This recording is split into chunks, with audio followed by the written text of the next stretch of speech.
Welcome everyone to a third day of Bible study class in Malayalam. Um, Achin is, as Achin said, Achin is all ready, set for taking the class. We have around only 30 participants as of now, but I'm sure, as the class progresses, we will have more joining in. അച്ഛൻ എപ്പോഴും പറയുന്ന പോലെ എല്ലാവരും ഒന്ന് video on ചെയ്ത് വെക്കുവാണെങ്കിൽ നല്ലതായിരുന്നു. It would be a good interaction. അച്ഛനും ആൾക്കാരെ കാണാൻ പറ്റും. ഫ്ലോറിഡ വീട്ടിനകത്ത് ചിമ്നി വെക്കാറുണ്ട്. സംസാരിക്കാത്തവര് മ്യൂട്ട് ചെയ്ത് വെക്കാം. വീഡിയോ മാത്രം ഓൺ ചെയ്താൽ മതി. ലെറ്റ് ഓൺലി അച്ഛൻ speak. Okay. All right. I'll not take much of Achin's and everybody's time. So we'll start our class. Acha, may I request you to start the class with a word of prayer? Okay, let's pray.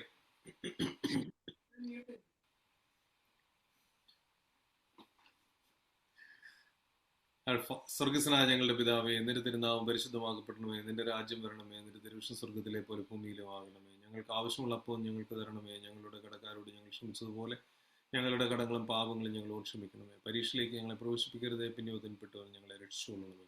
എന്തുകൊണ്ട് നാല് രാജ്യവും ശക്തിയും മഹത്വം എന്നേക്കും നിനക്കുള്ളതാകുന്നു. ആമേൻ. കൃപ നിറഞ്ഞ മറിയമേ, നിനക്ക് സമാധാനം. നമ്മുടെ കർത്താവ് നിന്നോടുകൂടെ സ്ത്രീകളിൽ വാഴ്ത്തപ്പെട്ടവൾ നീയാകുന്നു. നിന്റെ ഗർഭഫലമായ നമ്മുടെ കർത്താവ് യേശുമിശിഹായും വാഴ്ത്തപ്പെട്ടവനാകുന്നു. തമ്പുരാന്റെ അമ്മയെ, പാപികളാം ഞങ്ങൾക്ക് വേണ്ടി ഇപ്പോഴും ഞങ്ങളുടെ മരണ നേരത്തിൽ തമ്പുരാന്റെ അമ്മയെ അപേക്ഷിച്ചുകൊള്ളണമേ. ആമേൻ.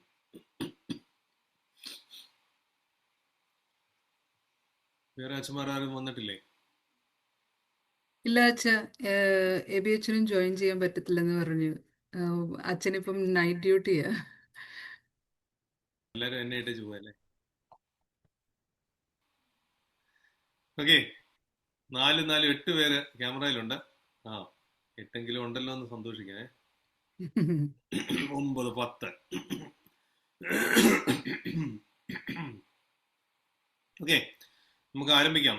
കഴിഞ്ഞ 2 ആഴ്ചകളിലും വേദപുസ്തകം വായിക്കാതിരുന്ന ആളുകളൊക്കെ വായിക്കണം കേട്ടോ. അപ്പോൾ ഇന്ന് നമ്മൾ നോക്കാൻ പോകുന്നത് കൊരിന്ത്യർക്ക് എഴുതിയ 2-ാം ലേഖനം 10-ാം അധ്യായം. ബൈ ദി വേ, നമ്മൾ ഈ പോകുന്ന ഈ ഒരു രീതി ഓക്കെ ആണോ നിങ്ങൾക്ക് എല്ലാവർക്കും? സംസാരിക്കണം പ്ലീസ്, ഇതെല്ലാം മിണ്ടാതിരിക്കല്ലേ. Very good. അങ്ങനെയാണെങ്കിൽ 2-3 ആഴ്ചകളായിട്ട് വേദപുസ്തകം വായിക്കാതിരുന്ന ആരെങ്കിലും ഒക്കെ അവരുടെ വായനാ പാഠവും ഒന്ന് പ്രദർശിപ്പിക്കും.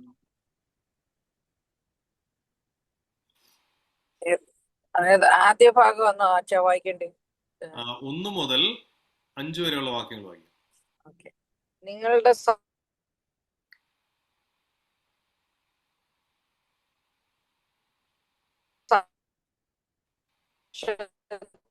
താഴ്മയുള്ളവൻ എന്നും അകലത്തിരിക്കെ നിങ്ങളോട് ധൈര്യപ്പെടുന്നവൻ എന്നുമുള്ള പൗലോസായ ഞാൻ ക്രിസ്തുവിന്റെ സൗമ്യതയും ഞങ്ങൾ ജഡത്തെ അനുസരിച്ച് നടക്കുന്നു എന്ന് നിരൂപിക്കുന്ന ചിലരോട് വരുമ്പോൾ അങ്ങനെ ഖണ്ഡിതമായ ധൈര്യം കാണിപ്പാൻ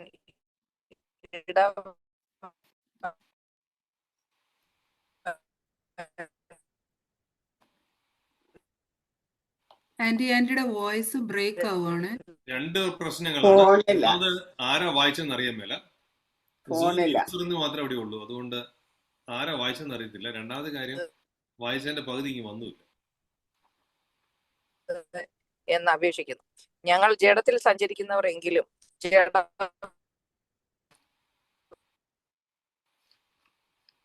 പ്രകാരം പോരാടുന്നില്ല. ഞങ്ങളുടെ പോരിന്റെ ആയുധങ്ങളോ ജഡികളല്ല,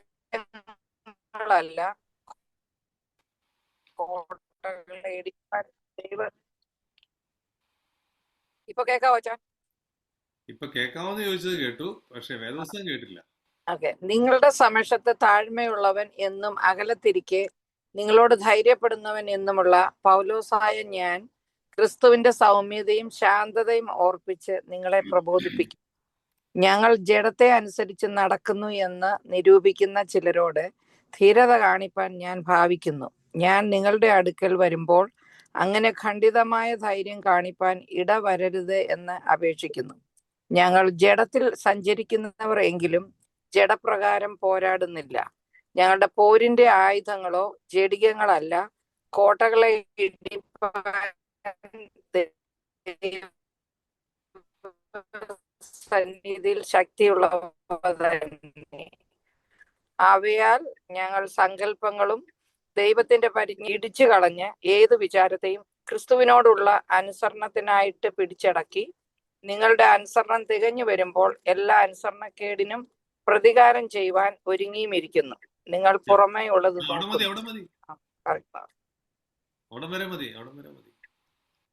ഓക്കെ. ഇപ്പൊ ഇത്രയും കഴിഞ്ഞ രണ്ട് അധ്യായങ്ങൾ, അതായത് 8ഉം 9 അല്ല 9 തന്നെ 8ഉം 9ഉം അധ്യായങ്ങളിൽ നമ്മൾ വളരെ സൗമ്യനായിട്ട് സംസാരിക്കുന്ന ഒരു പൗലോസിനെ പരിചയപ്പെട്ടത്. എല്ലാം വളരെ സ്നേഹത്തിലേക്കാണ് പറഞ്ഞത്. നിങ്ങൾ നല്ല പിള്ളേരാണ്, നല്ലവരായിട്ടൊക്കെ ഇരിക്കണം, ധനശേഖരണത്തിൽ സഹകരിക്കണം, അങ്ങനെയൊക്കെയായിരുന്നു പറഞ്ഞത്. ഈ ലളിതമായിട്ടൊരു തമാശ പറഞ്ഞാൽ നിങ്ങൾ പിണങ്ങും എന്നോട്?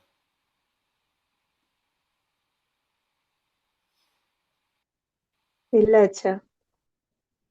കാശ് വേണമെന്നുണ്ടെങ്കിൽ മര്യാദയ്ക്ക് വർത്താനം പറയണം അല്ലേ?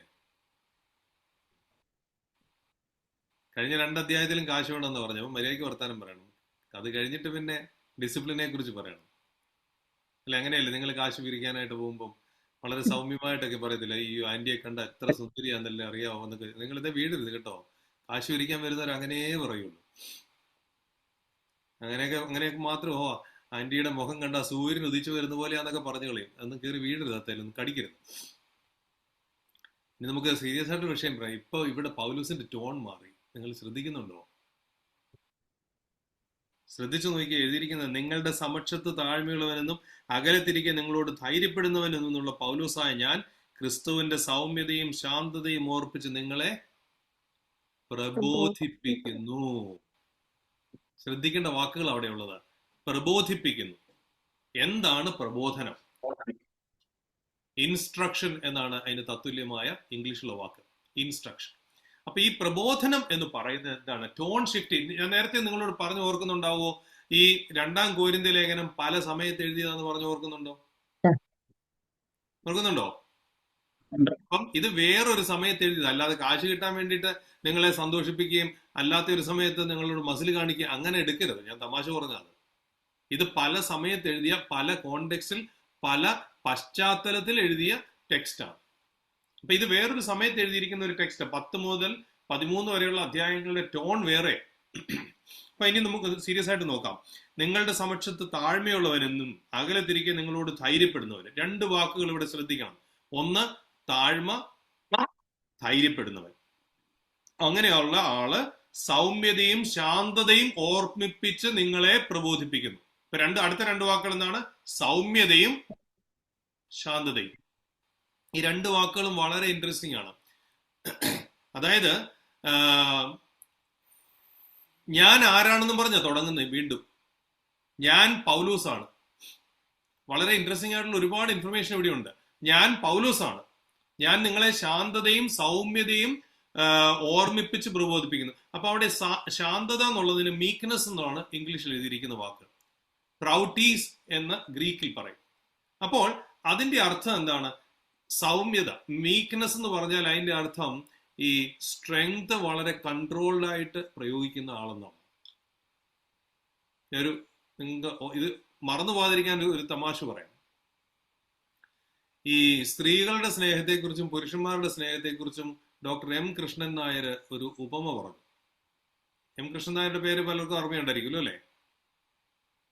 സാഹിത്യ വാരഫലം എന്ന പേരിൽ കലാകൗമുദിയില് നീണ്ട കാലയളവ് എഴുതിയിരുന്ന കേരളത്തിലെ സകല സാഹിത്യകാരന്മാരുടെയും എഴുത്തുകളെ അവലോകനം ചെയ്ത് ആരെക്കുറിച്ചും നല്ലതെന്നും മോശമെന്നും എഴുതിയിരുന്ന ഒരാളാണ് ഈ ഡോക്ടർ എൻ കൃഷ്ണൻ നായർ. അപ്പൊ അദ്ദേഹം സ്ത്രീകളുടെ സ്നേഹത്തെക്കുറിച്ചും പുരുഷന്മാരുടെ സ്നേഹത്തെക്കുറിച്ചും പറഞ്ഞത് എന്നാന്ന് വെച്ചാല്, ഈ സ്ത്രീകളുടെ സ്നേഹം എന്ന് പറയുന്നത് ഈ കേരളത്തിലെ ഉപ്പും കുപ്പിക്കകത്തിരിക്കുന്ന ഉപ്പ് പോലെയാണ്, എത്ര കുലിക്കാലും വീഴത്തില്ല. പുരുഷന്മാരുടെ സ്നേഹം എന്ന് പറയുന്നത് ഇന്ത്യൻ കോഫി ഹൗസിലെ ബീട്രൂട്ട് പോലെയാണ്, സകലത്തിനകത്തും കൊണ്ടുവന്നിരുന്നത്.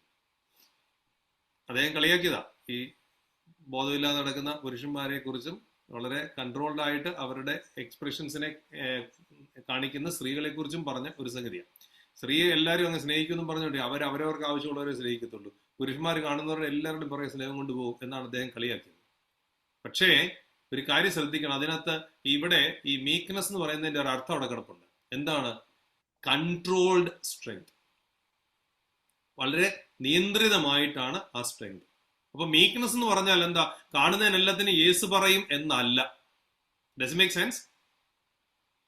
കാണുന്ന ആരെന്ത് പറഞ്ഞാലും അതിനെല്ലാം യേസും പറഞ്ഞുകൊണ്ട് പോവുക എന്നല്ല മീക്ക്നെസ് എന്നുള്ള വാക്കിന്റെ അർത്ഥം.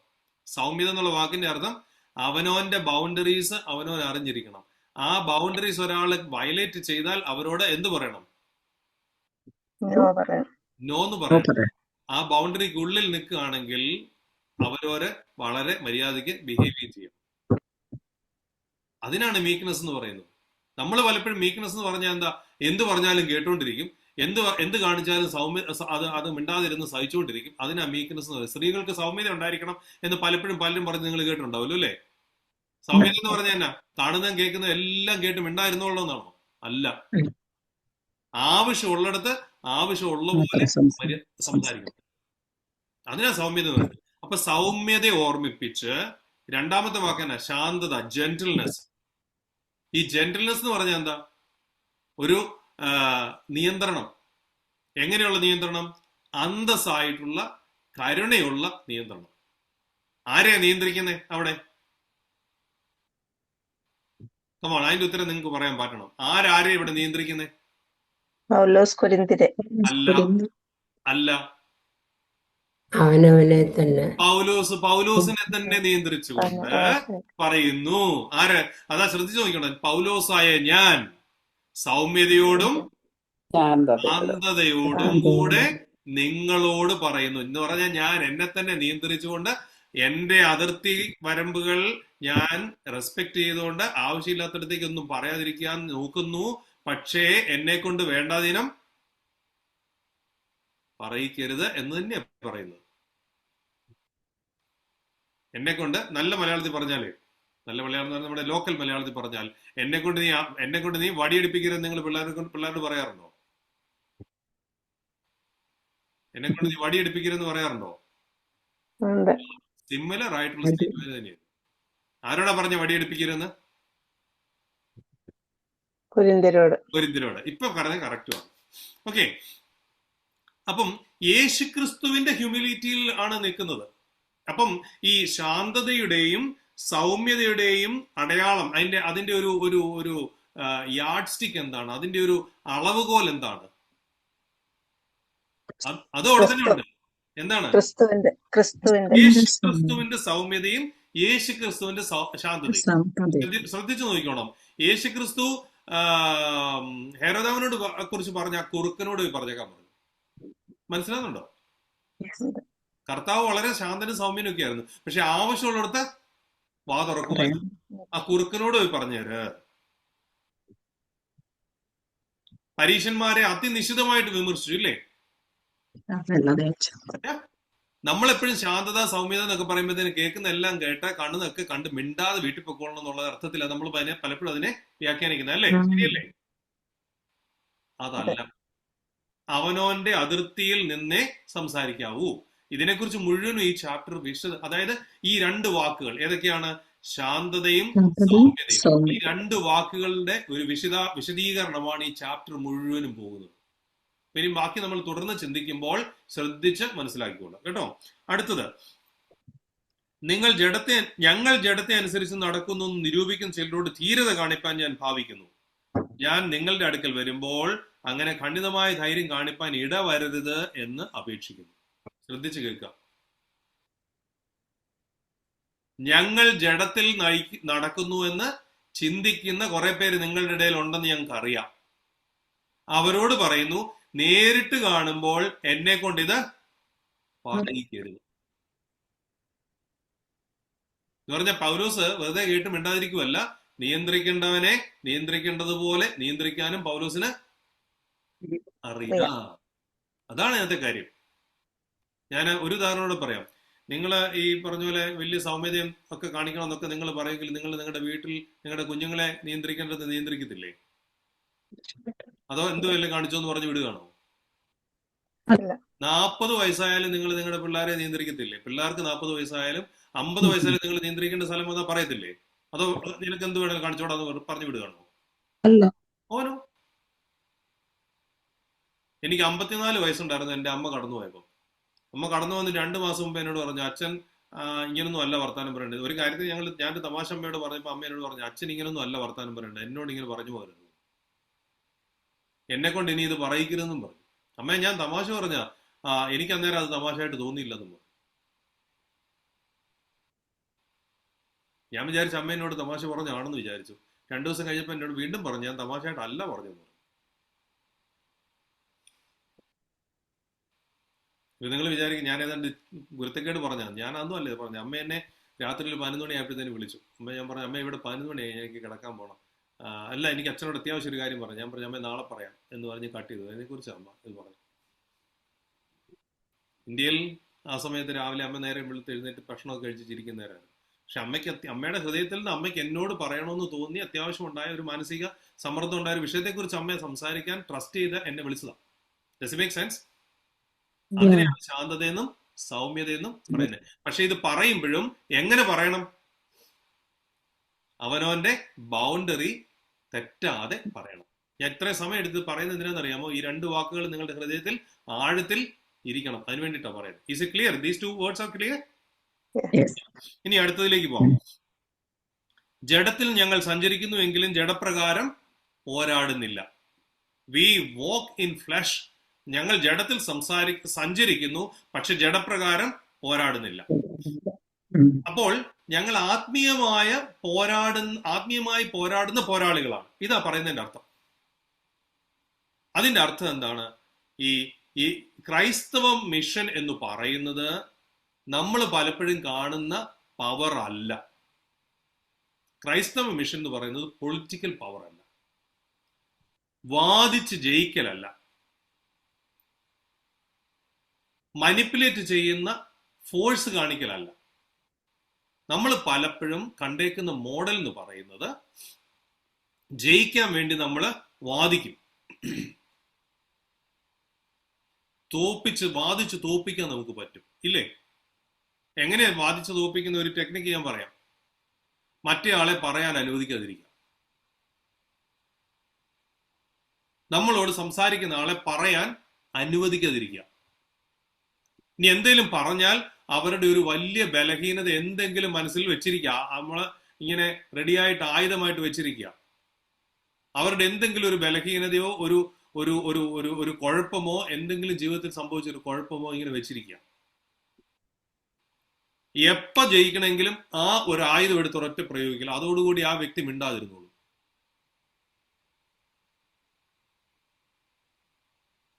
ഇങ്ങനത്തെ പല അഭ്യാസം കാണിക്കുന്ന ആളുകളെ നിങ്ങൾക്ക് അറിയരുതോ?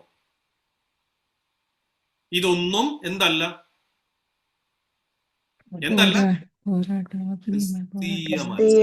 ക്രിസ്തീയമല്ല. Is a clear? Political power പള്ളിയിൽ അല്ലെങ്കിൽ മലയാളി അസോസിയേഷനിൽ അല്ലെങ്കിൽ വേറെ എവിടെയെങ്കിലും പരിപാടികളിൽ, ഈവൻ കുടുംബങ്ങളിൽ തന്നെ പവർ പോളിറ്റിക്സ് കാണിക്കുന്ന ആളുകളെ കുറിച്ചാണ് പറയുന്നത്. കൊരിന്തിൽ അങ്ങനത്തെയുള്ള മനുഷ്യരുണ്ടായിരുന്നു. പിന്നെ വാദിച്ച് ജയിക്കാൻ വേണ്ടി ഒരു 100 വാദഗതി എപ്പോഴും കൈ കൊണ്ട് നടക്കുക. വലിയ കടുത്ത വാക്കുകളൊക്കെ എടുത്തങ്ങ് ഉപയോഗിക്കും. പ്രത്യക്ഷത്തിന്റെ അഭാവത്തിന്റെ പ്രാഭവത്തിന്റെ പ്രാരംഭത്തിൽ അനർഗളമായി വിനിർഗളിക്കുന്ന സന്ദർഭോചിതമായ യുക്തി പ്രവാഹം പൂർണ്ണമായിരിക്കുന്ന ഈ വാദഗതി ഞാൻ നിങ്ങളുടെ മുമ്പിൽ അവതരിപ്പിക്കുന്നതിനെ കുറിച്ച് നിങ്ങൾക്ക് എന്തറിയാമോ എന്ന് ഞാൻ നിങ്ങളോട് ചോദിച്ചാൽ നിങ്ങൾക്കറിയാൻ പാടില്ല എന്ന് ഞാൻ നിങ്ങളോട് പറയും. എന്ന് ഞാൻ നിങ്ങളോട് പറയുമോ എന്ന് നിങ്ങൾ ചിന്തിക്കുമായിരിക്കും. പക്ഷെ ഞാൻ അതല്ല പറയുന്നത്. ഇങ്ങനെയൊക്കെ വേണം പറയുന്നത്. ഇങ്ങനെയൊക്കെ വാദിക്കുന്ന ആളുകളെ നിങ്ങൾ കേട്ടിട്ടുണ്ടാവല്ലോ. പറയുന്നതിന് 99% ഗ്യാസാ, പക്ഷേ അവർ വാദിക്കും. ഇതെന്തല്ല? ദൈവികമല്ല, ക്രിസ്തീയമല്ല. അടുത്തത് കോഴ്സീവ് ഫോഴ്സ്. ഒരാളെ കൊണ്ടുപോയി ഈ അവരെ മാനിപ്പുലേറ്റ് ചെയ്ത് അവരെ മുതലെടുക്കാൻ വേണ്ടി ഒന്നുകിൽ ആത്മീയമായോ അല്ലെങ്കിൽ ശാരീരികമായോ ശക്തി ഉപയോഗിച്ചോ ഒക്കെ അവരെ മാനിപ്പുലേറ്റ് ചെയ്യുന്ന പരിപാടിയുടെ പേരാണ് കോഴ്സീവ് ഫോഴ്സ്. ഇതൊന്നും എന്തല്ല? ജഡീകമായിട്ട് ഞങ്ങൾ പ്രവർത്തിക്കുന്നില്ല. പകരം എന്താണ്? സത്യം, വിശ്വാസം, ദൈവിക ശക്തി, ഇത് 3ഉമാണ് ഞങ്ങൾ ഉപയോഗിക്കുന്നത്. എന്താണ് പറയുന്നത്? ഞങ്ങളുടെ ആയുധങ്ങളോ ജഡീകമല്ല, പകരം കോട്ടകളെ ഇടിപ്പാൻ ദൈവസന്നിധിയിൽ ശക്തിയുള്ളവ തന്നെ. എന്താണ് ഈ കോട്ട? കൊരിന്ത്യരുടെ ഞങ്ങൾക്കെതിരെ ഉപയോഗിക്കുന്ന പൊളിറ്റിക്കൽ പവറോ അവരുടെ വാദഗതികളോ അല്ലെങ്കിൽ തർക്കശാസ്ത്രങ്ങളോ ശക്തി ഉപയോഗിച്ച് അല്ലെങ്കിൽ മാനിപ്പുലേറ്റ് ചെയ്യുന്ന രീതികളോ ഇതൊന്നുമല്ല. ഇങ്ങനത്തെ കോട്ടകളെ ഇടിക്കാൻ ദൈവികമായ ശക്തിയുള്ള സാധനങ്ങളാണ് ഞങ്ങളുടെ കയ്യിൽ ഇരിക്കുന്നത്. എന്താണ്?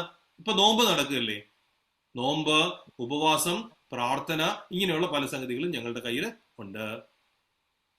അപ്പോ ഇതാണ്. അപ്പൊ എന്നിട്ട് ഇതിന്റെ എല്ലാം പ്രധാനപ്പെട്ട ലക്ഷ്യം എന്താണ്? ഈ ചെയ്യുന്നതിന്റെ ഞങ്ങൾ ഇങ്ങനെ ദൈവികമായ ഈ സംഗതി ഉപയോഗിക്കുന്നതിന്റെ ലക്ഷ്യം എന്താണ് നിങ്ങൾക്ക് അറിയാമോ?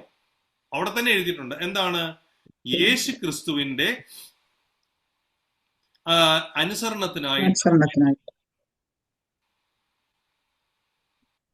അവയാൽ ഞങ്ങൾ സങ്കല്പങ്ങളും ദൈവത്തിന്റെ പരിജ്ഞാനത്തിന് വിരോധമായി പോകുന്ന എല്ലാ ഉയർച്ചയും ഇടിച്ചു കളഞ്ഞ് ഏത് വിചാരത്തെയും ക്രിസ്തുവിനോടുള്ള അനുസരണത്തിനായി പിടിച്ചടക്കി നിങ്ങളുടെ അനുസരണം തികഞ്ഞു വരുമ്പോൾ എല്ലാ അനുസരണക്കേടിനും പ്രതികാരം ചെയ്യുവാനും ഒരുങ്ങിയിരിക്കുന്നു. ഇപ്പൊ പ്രതികാരം എന്നുള്ള വാക്കിന്റെ അർത്ഥം നമ്മൾ പലപ്പോഴും തെറ്റിച്ചിന്തിക്കും. എന്താണ് പ്രതികാരം എന്ന് പറഞ്ഞാൽ?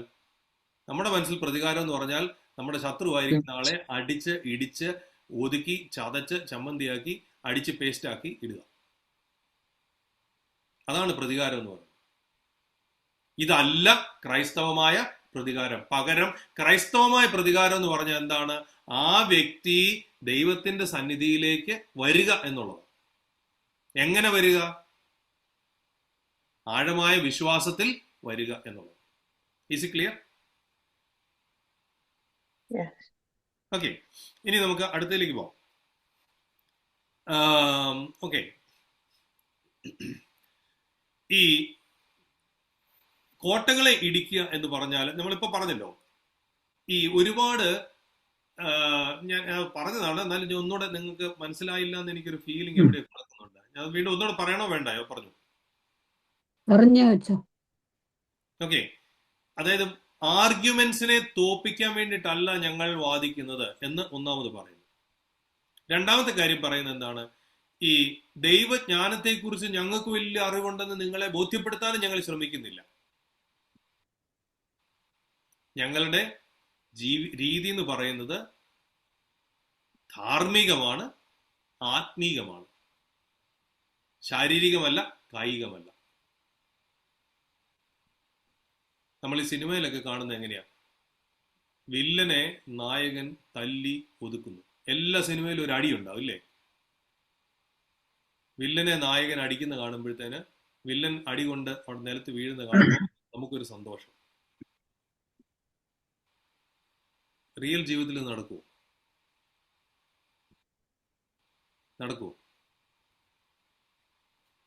നടത്തണമെന്നൊക്കെ നമുക്ക് മനസ്സിൽ ചിലപ്പോൾ തോന്നുമായിരിക്കും, പക്ഷെ ജീവിതത്തിൽ നടക്കുമോ?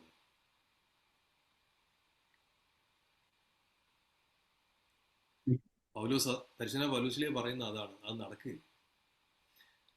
അപ്പം ഇനിയും നമുക്ക് 7-8 വാക്യങ്ങൾ നോക്കാം.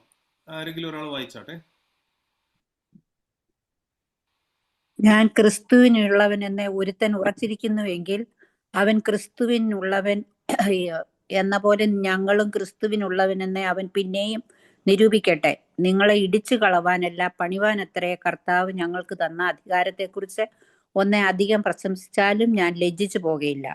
ഞാൻ ലേഖനങ്ങളെ കൊണ്ട് നിങ്ങളെ പേടിപ്പിക്കുന്നു എന്ന് തോന്നരുത്.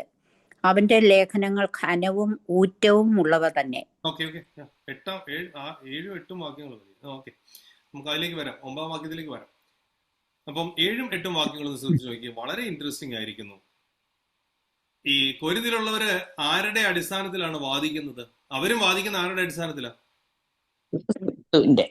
ക്രിസ്തുവിനെ പിടിച്ചോണ്ട് അവരും വാദിക്കുന്നത്. പക്ഷെ ക്രിസ്തുവിനെ പിടിച്ചുകൊണ്ട് വേറൊരാളെ തോൽപ്പിക്കാൻ വേണ്ടിയിട്ട് ഈ ക്രിസ്തു എന്ന് പറയുന്നത് ഒരു അട്രാപ്പെ മുമ്പിൽ ഇങ്ങനെ പിടിച്ചിരിക്കുക. അതിന്റെ പുറകിൽ കാണിക്കുന്ന മുഴുവനും പിശാചിന്റെ പണികളാണ്. Making sense? അപ്പൊ ക്രിസ്തുവിനെ ഇങ്ങനെ മുമ്പിൽ ഇങ്ങനെ എന്താ പറയുന്നത്, യേശു ക്രിസ്തുവിനെ ഇങ്ങനെ മുമ്പിൽ പിടിച്ചിരിക്കുന്നു. എന്നിട്ട് അതിന്റെ പുറകിൽ കാണിക്കുന്നത് മുഴുവനും തട്ടിപ്പ. അങ്ങനെ ചെയ്യുന്ന മനുഷ്യരെ നമുക്ക് പരിചയം ഉണ്ടാവുമല്ലോ അല്ലെ? 24 മണിക്കൂർ അയ്യോ കർത്താവേ എന്നൊക്കെ പറഞ്ഞ് ഈ കിണുകിണപ്പോടുകൂടി സംസാരിക്കുകയും പ്രാർത്ഥിക്കുകയും ചെയ്യുന്ന മനുഷ്യരുണ്ട്. അവരുടെ ഇത് കഴിഞ്ഞ് കഴിയുമ്പോഴത്തേന് അവരുടെ തനി നിറം പുറത്തു വരുന്നത് നിങ്ങൾ കണ്ടിട്ടുണ്ടാവുമായിരിക്കും ചില മനുഷ്യർ. അങ്ങനെയുള്ള മനുഷ്യരുണ്ട്. അതല്ല എന്നാണ് പൗലോസ് ഉദ്ദേശിക്കുന്നത്. പിന്നെ എന്താണ് അവിടെ പറയുന്ന രണ്ട് വാക്കുകൾ ശ്രദ്ധിക്കണം. ക്രിസ്തുവിനുള്ളവൻ വച്ചിരുന്നുവെങ്കിൽ അവൻ ക്രിസ്തുവിനുള്ളവൻ എന്ന പോലെ നിരൂപിക്കട്ടെ, പിന്നെയും നിരൂപിക്കട്ടെ എന്ന് പറഞ്ഞാൽ യേശുക്രിസ്തുവിനുള്ളവെന്ന് പറഞ്ഞാൽ മാത്രം പോരാ, പകരം നിന്റെ ബിഹേവിയറിലും നിന്റെ ജീവിതത്തിലും അത് കാണണം.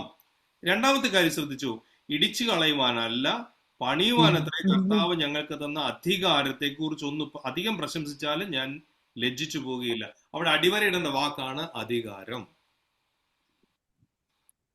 അധികാരം എന്നുള്ള വാക്കിന് ഗ്രീക്കിലെ എഴുതിയിരിക്കുന്ന വാക്ക് എക്സ് ഊസിയ എന്ന്. ഊസിയ എന്നുള്ള വാക്കിന്റെ അർത്ഥം സ്വത്വം അല്ലെങ്കിൽ എക്സിസ്റ്റൻസ് എന്നൊക്കെ. എക്സ് എന്ന് പറഞ്ഞാൽ ഔട്ട് ഓഫ്. അപ്പൊ എക്സ് ഊസിയ എന്ന് പറഞ്ഞ വാക്കിന്റെ അർത്ഥം ഇപ്പൊ നിങ്ങൾക്ക് ഏകദേശം പറഞ്ഞിടത്തൊന്ന് മനസ്സിലായി കാണുമല്ലോ. എക്സ് ഊസിയ എന്ന് പറഞ്ഞാൽ ഉണ്മയിൽ നിന്നും വരുന്നത്, അതായത് ഉള്ള അവസ്ഥ. എക്സിസ്റ്റൻസ് ആർക്കാണ് ഉള്ളത്? റിയൽ ആയിട്ട് അൾട്ടിമേറ്റ് എക്സിസ്റ്റൻസ് ആർക്കാ ഉള്ളേ? ദൈവത്തിന് മാത്രമേ ഉള്ളൂ.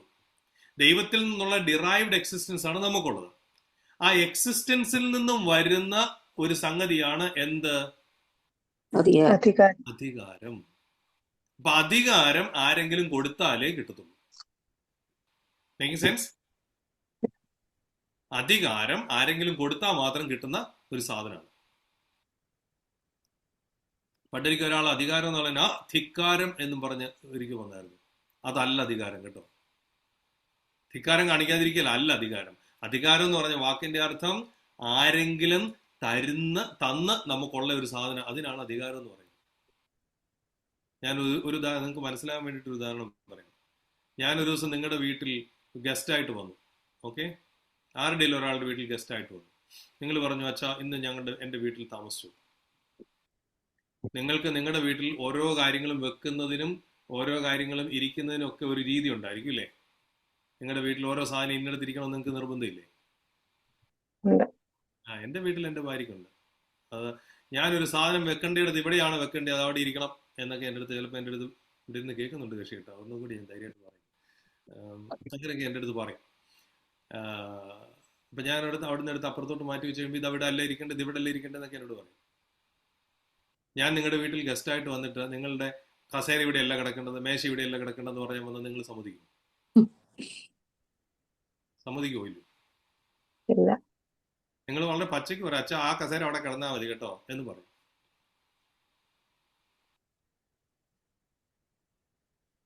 എന്തുകൊണ്ടാ? എനിക്ക് നിങ്ങളുടെ വീട്ടിൽ വന്ന് നിങ്ങളുടെ വീട്ടിലെ ഫർണിച്ചർ മാറ്റി വെക്കാനുള്ള എന്തില്ല? മനസ്സിലായോ? അധികാരം എന്ന് പറഞ്ഞ വാക്കിന്റെ അർത്ഥം പിടികിട്ടിയോ? മറ്റേ അർത്ഥം പറഞ്ഞ മലയാളത്തിൽ പറഞ്ഞാൽ വല്ലവരുടെയും പന്തി പോയി വിളമ്പി മിടുക്കരാകരുത് എന്ന് തന്നെ അതിന്റെ അർത്ഥം. വിളമ്പാൻ പറയുന്ന സാധനെ വിളമ്പാവൂ. അപ്പൊ അതാണ് അധികാരം. അപ്പൊ അധികാരം എന്തിനു വേണ്ടിയിട്ടാണ് ഉപയോഗിക്കേണ്ടത്? അവിടെ എഴുതിയിട്ടുണ്ട്. അത് പറയുന്ന ആൾക്ക് പണിയുവാനുള്ള അധികാരം, നയിക്കുവാനുള്ള അധികാരം, വഴി നടത്തുവാനുള്ള അധികാരം, ശക്തിപ്പെടുത്തുവാനുള്ള അധികാരം, സഭയെ പണിയുവാനുള്ള അധികാരം ആര് കൊടുത്തു? ആർക്ക് അധികാരം കിട്ടുന്നത്? ദൈവത്തിൽ നിന്ന്. അപ്പൊ ഞാൻ നിങ്ങളോട് പ്രബോധനം പറയുന്നതിന്റെ ലക്ഷ്യം എന്ന് പറയുന്നത് നിങ്ങൾക്ക് എന്തുണ്ടാവാൻ വേണ്ടിട്ടാ? നിങ്ങൾക്ക് ഉയർച്ച ഉണ്ടാകാൻ വേണ്ടി. നിങ്ങളെ പണിയുവാന് എനിക്ക് ആരധികാരം തന്നിട്ടുണ്ട്? തമാശ പറഞ്ഞാൽ നിങ്ങൾക്കിട്ട് പണിയാനല്ല, നിങ്ങളെ പണിയാനാണ്. അതിന്റെ അർത്ഥം ഏകദേശം അധികാരം എന്നുള്ള വാക്കിന്റെ അർത്ഥം പിടിയിട്ട് കാണുമല്ലോ അല്ലേ? ഓക്കെ, ഇനി നമുക്ക് അത് കുറച്ചുകൂടെ ആഴത്തിലൊന്ന് ശ്രദ്ധിക്കാം. ഈ സൂപ്പർഫിഷ്യലായിട്ട് ജഡ്ജ് ചെയ്യുന്ന ഒരുപാട് മനുഷ്യരുണ്ട്. ജഡ്ജ്മെന്റ് എന്ന് പറഞ്ഞാൽ എങ്ങനെയായിരിക്കണം? സൂപ്പർഫിഷ്യൽ ആവാൻ പാടില്ല. ഈ പരീക്ഷന്മാരെന്ന് പറയത്തില്ലേ, പരീക്ഷന്മാര് അവരെ ഇംഗ്ലീഷിൽ പറയുന്ന പേരെന്നാന്നറിയോ? Pharisees. ഫാരിസീസ്. അവരെ കർത്താവ് വിളിക്കുന്ന പേരെന്താ? Hypocrites. Hypocrites. Very good. Hypocrites. ഈ ഹിപ്പോക്രിറ്റ് എന്നുള്ള വാക്ക് വരുന്നത് 2 ഗ്രീക്ക് വാക്കിൽ നിന്നാണ്. നിങ്ങൾക്ക് അറിയാവുന്ന വാക്കാ ഹൈപ്പോ. ഹൈപ്പോ അടിച്ചെന്ന് സ്ഥിരം കേട്ടിട്ടുണ്ടാവുമല്ലോ അല്ലെ? എപ്പോഴാണ് ഈ ഹൈപ്പോ അടിക്കുന്നത്? നേഴ്സ് ആയിരിക്കുന്നത്, ഡോക്ടേഴ്സ് ആയിരിക്കുന്നത്, മെഡിക്കൽ രംഗത്തുള്ളവർ പറയുന്നത് എപ്പോഴാണ് ഈ ഹൈപ്പോ അടിക്കുന്നത്? ബ്ലഡ് പ്രഷർ കുറയുമ്പോൾ ബ്ലഡ് പ്രഷർ ആകാം, ബ്ലഡ് ഷുഗറും ആകാം കേട്ടോ. എന്ത് വേണമെങ്കിലും ഹൈപ്പോ അടിക്കാം. അടുത്ത ആള് അതിലും വലിയൊരു കാര്യം പറഞ്ഞു. എന്റെ നേതാവാ പറഞ്ഞു കേട്ടോ. ഓക്സിജനും കുറഞ്ഞു പോകാന്നത് ഹൈപ്പോ അടിക്കുമെന്ന് കേട്ടോ. ബുദ്ധിയുള്ളവരുണ്ട് ഇവിടെ. എനിവേ, തമാശകളെ. അപ്പൊ ഇതെന്ത് കുറഞ്ഞു പോയാൽ അതാണ് ഹൈപ്പോ എന്ന് പറഞ്ഞാൽ എന്താ? കുറഞ്ഞിരിക്കുക, താഴെ ഇരിക്കുക. ക്രിപ്റ്റോ എന്നൊരു ഗ്രീക്ക് വാക്കുണ്ട്. ക്രിറ്റോ അതിൽ നിന്നാണ് ക്രിറ്റിസിസം വരുന്നത്. ക്രിറ്റോ എന്ന് പറഞ്ഞതിന്റെ അർത്ഥം അളക്കുക, ജഡ്ജ് ചെയ്യുക എന്നാണ്. അപ്പൊ ഹിപ്പോക്രിറ്റ് എന്നുള്ള വാക്കിന്റെ അർത്ഥം എന്തായിരിക്കും നേരം? അളക്കേണ്ടതിലും താഴെ അളക്കുക. ഒരാള് നമ്മളോട് പറയുന്നത്, സംസാരിക്കാൻ വരുന്നത്, ഒരാളെ കാണുമ്പോഴത്തേനായി ഇവൻ കള്ളനാ കേട്ടോ. നമ്മൾ പുസ്തകത്തിന്റെ കവർ നോക്കി പുസ്തകത്തിന്റെ കണ്ടന്റിനെ ജഡ്ജ് ചെയ്യുന്ന പരിപാടി. ഇവനാള് കള്ളനാണ്, ഇവനാള് വെള്ളനാണ്. ഈ വെള്ളനാന്ന് പറയുന്നതും കള്ളനും, കള്ളനാന്ന് പറഞ്ഞാലും വെള്ളനും ആയിരിക്കും. മനസ്സിലാവുന്നുണ്ടോ? നമ്മളെല്ലാരും അളക്കുന്ന ആളുകളല്ലേ. അവന്റെ ചിരി കണ്ടില്ലേ? അവൻ അത് കണ്ടാലേ അറിയാം അവൻ കള്ളനാണ്. നമ്മൾ ആളുകളെ വല്ലാതെ അളക്കും. അപ്പം കർത്താവ് പൗലോസ്ലിയോ പറയുന്ന ഒരു വാക്ക് ശ്രദ്ധിച്ചു നോക്കി. ഞങ്ങൾ ക്രിസ്തുവിനുള്ളവർ എന്ന് പറയുന്നവർ ക്രിസ്തുവിനുള്ളതുപോലെ ബിഹേവ് ചെയ്യണം എന്ന് പറഞ്ഞതിന്റെ അർത്ഥം ഞങ്ങൾ ക്രിസ്തുവിനുള്ളവർ എന്ന് പറയുകയും ഞങ്ങളുടെ ജഡ്ജ്മെന്റ് ആരെ പോലെയാ? ഹിപ്പോക്രിറ്റുമാണ്. പൗലോസ് ശരിക്കും കോൾ ഔട്ട് ചെയ്യുക അവിടെ ചെയ്തു. നിങ്ങൾ എന്തർത്ഥത്തിലാണ് ഈ നിങ്ങളുടെ ജഡ്ജ്മെന്റ് നടത്തുന്നത്? അടുത്ത വാക്യം നോക്കിയേ, 9-ാം വാക്യം. ഞാൻ ലേഖനങ്ങളെ കൊണ്ട് നിങ്ങളെ പേടിപ്പിക്കുന്നു എന്ന് തോന്നരുത്. ശ്രദ്ധിച്ചു നോക്കിയേ, ഞാൻ ലേഖനങ്ങളെ കൊണ്ട് നിങ്ങളെ വേറെ നിങ്ങൾ ആരെങ്കിലും വായിച്ചോ? ഞാനും വായിക്കുന്നില്ല. നോ സോറി, എന്റെ കുഴപ്പം, മൈ ബാഡ്. നിങ്ങൾ ആരെങ്കിലും വായിച്ചു? ഞാൻ ലേഖനങ്ങളെ കൊണ്ട് നിങ്ങളെ പീഡിപ്പിക്കുന്നു എന്ന് തോന്നരുത്. അവന്റെ ലേഖനങ്ങൾ ഘനവും ഊറ്റവും ഉള്ളത് തന്നെ. ശരീരസന്നിധിയോ ബലഹീനവും വാക്ക് നിന്ദ്യവും അത്രേ എന്ന് ചിലർ പറയുന്നുവല്ലോ. അത് തന്നെ പറയാൻ 10 മിനിറ്റ് പറയാനുണ്ട്. ഈ 2 വാക്യങ്ങൾ 10 മിനിറ്റ് പറയത്തില്ല, പേടിക്കണ്ട കേട്ടോ. ഞാൻ ലേഖനങ്ങളെ കൊണ്ട് നിങ്ങളെ പേടിപ്പിക്കുന്നു എന്ന് നിങ്ങൾക്ക് തോന്നരുത് എന്ന് പറഞ്ഞാൽ, നേരത്തെ പറഞ്ഞില്ലേ, വലിയ വലിയ വാക്കുകൾ ഉപയോഗിച്ച് ആളുകളെ കൺഫ്യൂസ് ചെയ്യുന്ന ഒരു പരിപാടിയുടെ കാര്യം പറഞ്ഞില്ലേ. ഗ്രീക്കുകാർ ഇക്കാര്യത്തിൽ വലിയ മിടുക്കരായിരുന്നു. റെറ്ററിക് എന്ന് പറഞ്ഞത്, തർക്കശാസ്ത്രം എന്ന് പറഞ്ഞ സാധനം ലോകത്ത് അതിശക്തമായിട്ട് ഫോർമുലേറ്റ് ചെയ്ത് ഉണ്ടാക്കിക്കൊണ്ട് വന്ന ആളുകളാണ് ഗ്രീക്കുകാർ. തർക്കശാസ്ത്രം. ഓക്കെ, ഈ തർക്കശാസ്ത്രം ഉണ്ടാക്കിക്കൊണ്ടുവന്ന ഗ്രീക്കുകാര് അവരുടെ തർക്കശാസ്ത്രത്തിലാണ് പൗലോസ് മിടുക്കനായിരിക്കുന്നത്. പൗലോസിന്റെ PhD തർക്കത്തിലായിരുന്നു. അപ്പോൾ പൗലോസിന്റെ ലേഖനങ്ങളും വളരെ ഘനഗംഭീര്യമുള്ളവയാണ്. അപ്പൊ പൗലോസ് പറയാണ്, ലേഖനങ്ങളെ കൊണ്ട് ഞാൻ നിങ്ങളെ പേടിപ്പിക്കുന്നു എന്ന് നിങ്ങൾ അടുത്ത വാക്യം നോക്കി. ഞാൻ അവന്റെ ലേഖനങ്ങൾ ഘനവും ഊറ്റവും ഉള്ളവ തന്നെ. ശരീരസന്നിധിയോ ബലഹീനവും വാക്ക് നിന്ദ്യവും അത്രേന്ന് നിങ്ങളിൽ ചിലർ പറയുന്നല്ലോ. നിങ്ങൾ എന്നെ കുറിച്ച് എന്താ പറഞ്ഞതെന്ന് ഞാൻ അറിഞ്ഞു കേട്ടോ എന്നാ പറഞ്ഞു. അപ്പൊ ഈ പൗലോസ് എന്നുള്ള വാക്ക്, പൗലോസിന്റെ ആദ്യത്തെ പേരെന്തായിരുന്നു? പിന്നെന്തിനാ പൗലോസ് എന്ന് പേര് കിട്ടിയേ? പൗലോസ് എന്നുള്ള വാക്കിന്റെ അർത്ഥം എന്താ? വളരെ കറക്റ്റ്, ചെറിയ. മലയാളത്തിൽ ഈ പൗലോസ് എന്നുള്ളതിന് തത്തുല്യമായ മലയാളം പേരുകളുണ്ട്, നിങ്ങൾക്കറിയാമോ? Malayalam, Greek, English. കുള്ളനെന്ന് പറയും. അങ്ങനല്ല, ക്രിസ്തീയമായ നമ്മുടെ വീടുകളിലെ ആളുകൾ കിട്ടുന്ന കുഞ്ഞുമോൻ. സമ്മതിച്ചു. കൊച്ചു കുഞ്ഞുമോന് കൊച്ചുമോന് കുഞ്ഞുവാൻ കൊച്ചുവാനൊക്കെ സംഭവിച്ചു. ചെറിയൻ എന്തോ ചെറിയ ചെറിയൻ ചെറിയാൻ സക്കരിയ ചെറിയൻ ചെറിയാൻ സക്കരിയായ കുഞ്ഞ് ചെറിയോൻ എന്ന് വേണ്ട സമ്മതിക്കാം. ചെറിയാൻ സക്കറിയായ. അത് കുഞ്ഞ് അതിന്റെ എറ്റിമോളജി പെട്ടെന്ന് പറയാം കേട്ടോ. സക്കറിയായുടെ ഇസഡ് ഇ അങ്ങ് വെട്ടി. ഓക്കെ, സക്കറിയായുടെ ഇസഡ് ഇ വെട്ടി. ബാക്കി എന്നാ ഉണ്ട്? ചെറിയ അറിയ ചെറിയ. കറിയ അറിയാം പിന്നെ അപ്പുറത്ത് ചെറിയ ഇന്നോട് ഇട്ട് കൊടുത്തു ചെറിയാനുണ്ടായി. ചെറിയ അങ്ങനെ ചെറിയാനുണ്ട്. സക്കറിയാണ് ചെറിയാൻ. പോട്ടെ. മലയാളത്തിൽ പണ്ടൊക്കെ, അതായത് അറിയാം ഞാനൊക്കെ ചെറുതായിരുന്ന സമയത്ത് കേരള കമ്മ്യൂണിറ്റി ഒരുപാട് പേര് പൊടിയൻ എന്ന പേരിലും തരിയൻ എന്ന പേരിലും ഒക്കെ കേട്ടിട്ടുണ്ടോ? ഉണ്ട് ഉണ്ട് ഉണ്ടോ? ഉണ്ട്. എന്നെ ഞങ്ങളുടെ ഡ്രിൽ സാറിന്റെ പേരായിരുന്നു തരിയൻ സാർ. എന്നെ മാമോസമൊക്കെ സമയത്ത് എന്റെ മാമോദിസയ്ക്ക് 2 അച്ഛന്മാരുണ്ടായത്. അതിലൊരു അച്ഛനാണ് തരിയൻ അച്ഛൻ. നമ്മൾ മലങ്കര സഭയിലെ അച്ഛനായിരുന്നു തരിയൻ അച്ഛൻ. ഈ തരിയൻ പൊടിയൻ എന്നൊക്കെ പറയുന്നത് തത്തുല്യമായ വേദപുസ്തകത്തിലുള്ള പേരാണ്. എന്ത്? പൗലോസ്. ചെറിയവൻ. ഓൾ എന്നുള്ള വാക്കിന്, പൗലോസ് എന്നുള്ള വാക്കിന് അതാണ് ചെറിയവൻ. അതെവിടുന്നാ വന്നേക്കുന്ന? ഈ വാക്യത്തിൽ നിന്ന്. എന്ത്? ശ്രദ്ധിച്ചൊന്നുകൂടെ വായിച്ചേ. അവിടെ എഴുതിയിട്ടുണ്ടത്, അവൻ ശരീരസന്നിധിയോ ബലഹീനവും. വാക്ക് നിന്ന് നിൽക്കട്ടെ. ശരീരസന്നിധിയോ ബലഹീനം എന്ന് പറഞ്ഞാൽ ഈ പരിശുദ്ധ പൗലോസ്ലീഹ ഉയരത്തിൽ വളരെ ചെറിയ പുള്ളിയെ കണ്ടാ വലിയ ഭയങ്കര മിടുക്കനായിട്ട് 6 അടി പൊക്കവും ഇങ്ങനെ 6.25 പൊക്കവും ഇങ്ങനെ നടന്നു വരുന്ന കണ്ടു കഴിഞ്ഞാൽ ആന വരുന്ന പോലെ ഗജരാജ വിരാജിത മന്ദഗതി ഒന്നും ഇല്ലായിരുന്നു. ഒരു ചെറിയ മനുഷ്യനായിരുന്നു. ഇവിടുന്ന് പൗലോസിന്റെ പേര് പൗലോസ് എന്നുള്ളത് തന്നെ വരുന്നത് അതിന്റെ കോണ്ടെക്സ്റ്റ് ഇല്ല.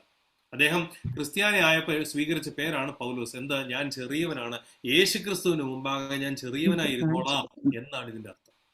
Make sense? അടുത്തത് എന്നതാ? അവരെ ചെറിയവനാണ് എന്നുള്ളതും അവരെ ചലഞ്ച് ചെയ്തു എന്നുള്ളത് കൊണ്ടും പൗലോസിന് ഒരു കാര്യം കൂടെ അവർ അടിച്ചു കൊടുത്തു. എന്ത്? അവന്റെ വാക്കുകൾ നിന്ദ്യം. ഇതാ നേരത്തെ പറഞ്ഞ് തോപ്പിക്കാൻ വേണ്ടി അവനോ മറ്റൊരാളുടെ ക്യാരക്ടറിനെ നശിപ്പിച്ച് കളയാൻ വേണ്ടിയിട്ട് എന്തും പറയാം. അങ്ങനെയല്ല. അങ്ങനെ എന്റെ അടുത്ത് ഈ പണിയും പറഞ്ഞുകൊണ്ട് വരരുത്. ഞാൻ ആള് ചെറുതൊക്കെയാ സമ്മതിച്ചു, പക്ഷെ എന്റെ ക്യാരക്ടറിനെ നശിപ്പിക്കാൻ നിങ്ങൾ നോക്കരുത്. ഇനി അടുത്ത വായിച്ചു നോക്കൂ. ശരീരസന്നിധിയോ ബലഹീനവും വാക്ക് നിന്ദ്യവും എത്രയും ചിലർ പറയുന്നുവല്ലോ. ഇനിയും 11 മുതലുള്ള വാക്യങ്ങൾ വായിച്ചേ. അകലെ ആയിരിക്കുമ്പോൾ ഞങ്ങൾ ലേഖനങ്ങളാൽ വാക്കിൽ എങ്ങനെയുള്ളവരോ, അരികത്തിരിക്കുമ്പോൾ പ്രവൃത്തിയിലും അങ്ങനെയുള്ളവർ തന്നെ എന്ന് അങ്ങനത്തവൻ നിരൂപിക്കട്ടെ. Very good. തങ്ങളെ തന്നെ ശ്ലാഘിക്കുന്ന ചിലരോട് ഞങ്ങളെ തന്നെ ചേർത്ത് ഒരുമിപ്പാനോ ഉപമിപ്പാനോ തുനിയുന്നില്ല. അവർ തങ്ങളാൽ തന്നെ തങ്ങളെ അളക്കുകയും തങ്ങളോട് തന്നെ തങ്ങളെ ഉപമിക്കുകയും ചെയ്യുന്നത് കൊണ്ട് തിരിച്ചറിവുള്ളവരല്ല. നിൽക്കട്ടെ. ഒരു 2 മണിക്കൂർ 3 മണിക്കൂർ പറയാനും മാത്രമുള്ള സാധനങ്ങൾ ഈ 3 വാക്യത്തിൽ. നമുക്കൊന്നുകൂടെ നോക്കാം കേട്ടോ.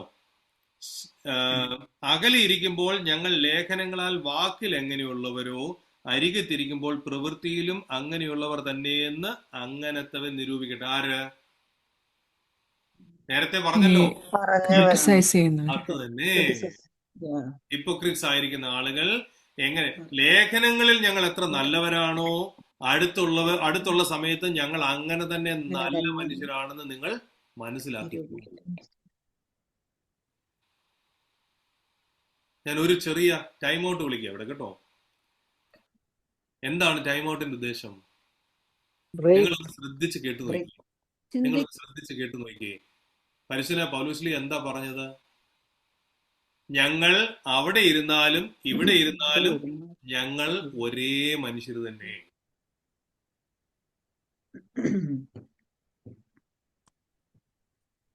ഒരിക്കല് ഒരു ഒരു ഒരു ഒരു പുള്ളി ഇങ്ങനെ വീട്ടിലിരിക്കുക. അന്നേരമാണ് അടുത്ത വീട്ടിലെ ഒരാൾ കയറി വരുന്നുണ്ട്. ഈ പുള്ളി ഓടി അങ്ങോട്ട് ചെന്ന് വെച്ച് പതുക്കെ പായൊക്കെ കൊണ്ട് നിവർത്തിട്ടേച്ച് പുള്ളി കുരിശ് വരച്ചുകൊണ്ട് ഞങ്ങളുടെ കർത്താവേ ഞങ്ങളോട് കരുണ ചെയ്യണമേ എന്ന് പറഞ്ഞ് കുമ്പിടാൻ തുടങ്ങി. കുമ്പിടിയിലൊക്കെ കഴിഞ്ഞ് അപ്പൊ മറ്റേ പുള്ളി വന്നപ്പോൾ ഈ പുള്ളി പ്രാർത്ഥിക്കാം.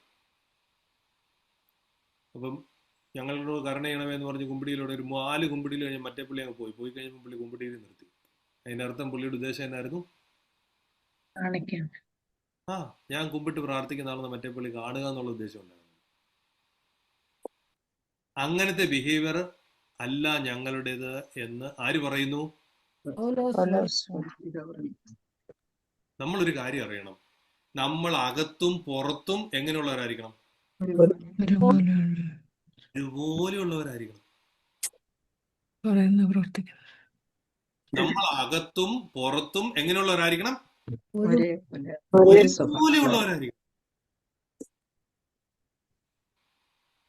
നമ്മൾ ഇപ്പൊ നോമ്പിൽ കുമ്പസാരിക്കേണ്ട സമയമായിട്ടില്ലേ? നമ്മൾ എന്താ പോയി കുമ്പസാരിക്കണ്ടേ? എക്സാക്ട്ലി. അതായത് നമ്മൾ അകത്ത് ഒന്നും പുറത്ത് വേറൊന്നുമാണെങ്കിൽ അതാണ് കുമ്പസാരിക്കേണ്ടത്. അല്ലാതെ അച്ഛാ ഞാൻ പ്രാർത്ഥിച്ചില്ല കേട്ടോ, അച്ഛാ എനിക്ക് ദേഷ്യമുണ്ട്, അച്ഛാ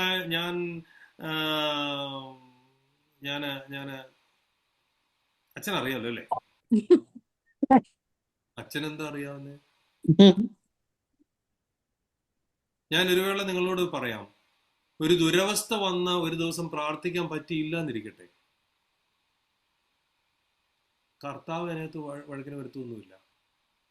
പക്ഷേ പ്രാർത്ഥിച്ചുകൊണ്ടിരിക്കുമ്പോൾ വേറെ തിന്നിട്ട് എങ്ങനെ പാര വെക്കണമെന്ന് ചിന്തിക്കുന്ന കർത്താവ് ചിന്തിക്കും കേട്ടോ.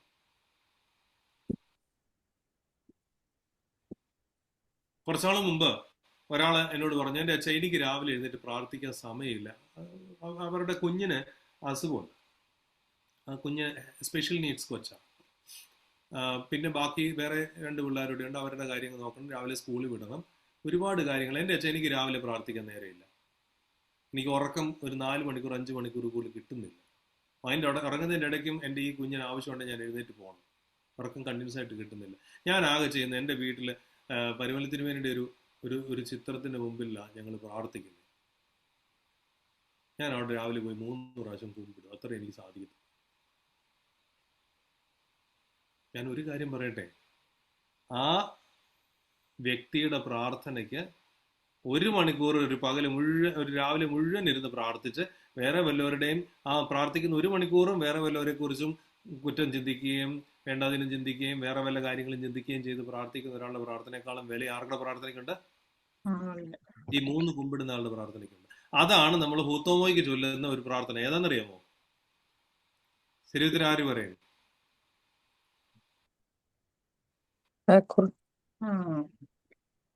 ഓക്കെ, സമയം ലാഭിക്കാൻ വേണ്ടി ഞാൻ പറയട്ടെ. ഓക്കെ ആണോ?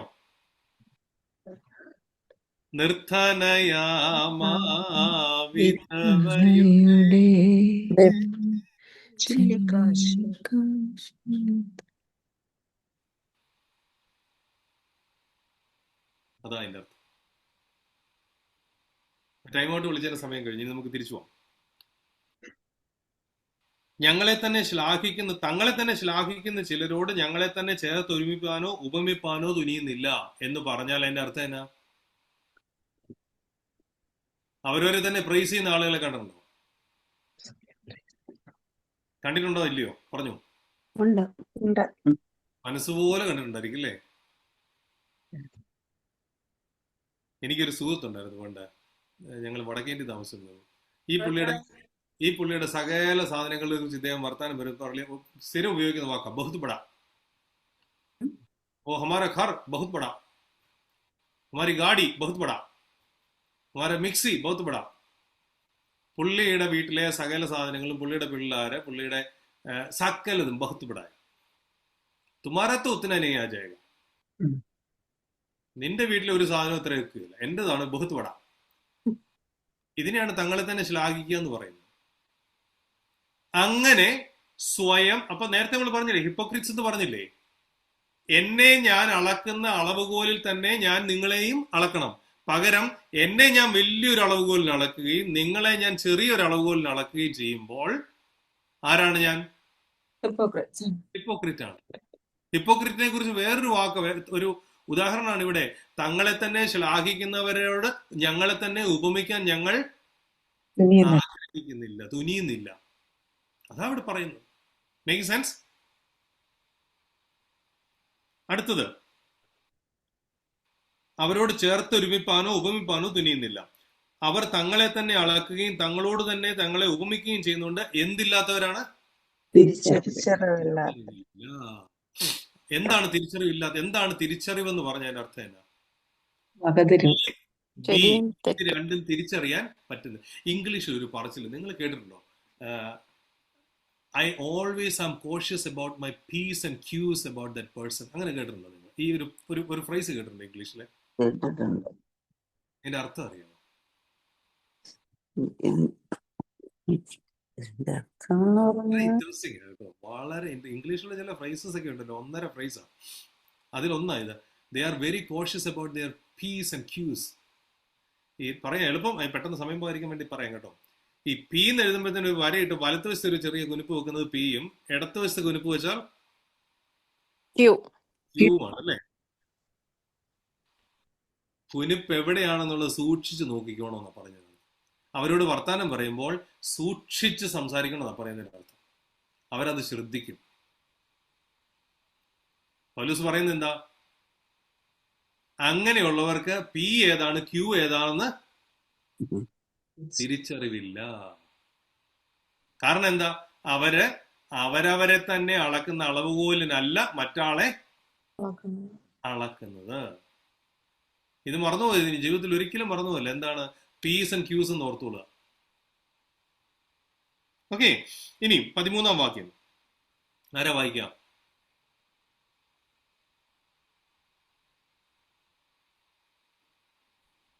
ഇതുവരെ വായിക്കാതിരുന്ന ആരെങ്കിലും വായിച്ചു? ഞങ്ങളോ അളവില്ലാത്ത വണ്ണമല്ല, നിങ്ങളുടെ അടുക്കളോലം എത്തുമാറ് ദൈവം ഞങ്ങൾക്ക് അളന്നു തന്ന അതിരിന്റെ അളവിന് ഒത്തവണ്ണം അത്രേ പ്രശംസിക്കുന്നത്. വളരെ ഹെവി ആയിരിക്കുന്ന ഒരു വാക്യമാണ് കേട്ടോ. ഞങ്ങളോ അളവില്ലാത്ത വണ്ണമല്ല, നിങ്ങളുടെ അടുക്കലോളം എത്തുമാറ് ദൈവം ഞങ്ങൾക്ക് തന്നെ അളന്നു തന്ന അതിരിന്റെ അളവിനൊത്തവണ്ണം അത്രേ പ്രശംസിക്കുന്നത്. നേരത്തെ നമ്മൾ പറഞ്ഞൊരു വാക്കില്ലേ, അതോറിറ്റി, അധികാരം. അധികാരം. ഈ അധികാരത്തിൽ നിന്നാണ് നമുക്ക് എന്ത് കിട്ടുന്നത്? അതോറിറ്റി കിട്ടുന്നത്. പറയാ, നീ 5 പട്ടണത്തിന് അധികാരിയായിരിക്കുക, നീ 3 പട്ടണത്തിന് അധികാരിയായിരിക്കുക. എങ്ങനെയാ? 3 താലന്ത് കൊടുത്തവനോട് പറഞ്ഞു നീ പോയി 3 പട്ടണത്തിന് അധികാരിയായിരുന്നു. 5 താലന്ത് കൊടുത്തവനോട് പറഞ്ഞു നീ എത്ര പട്ടണത്തിന് അധികാരിയായിരുന്നു? 5 പട്ടണത്തിന്. 1 കിട്ടിയവനോട് പറഞ്ഞു നിന്റെ കൂടെ 5 കിട്ടിയവന് നിന്റെ ഒരു താലന്തോടെ ഒരു പട്ടണോടെ അങ്ങോട്ട് കൊടുത്തേക്കാം. ആരാ ഇത് കൊടുത്തത്? ദൈവം അല്ലെങ്കിൽ രാജാവ്. ഇതാണ് ഞങ്ങൾക്ക് കർത്താവ് അളന്നു തന്നിരിക്കുന്നത്. കോരിന്തിലെ കാര്യങ്ങൾ,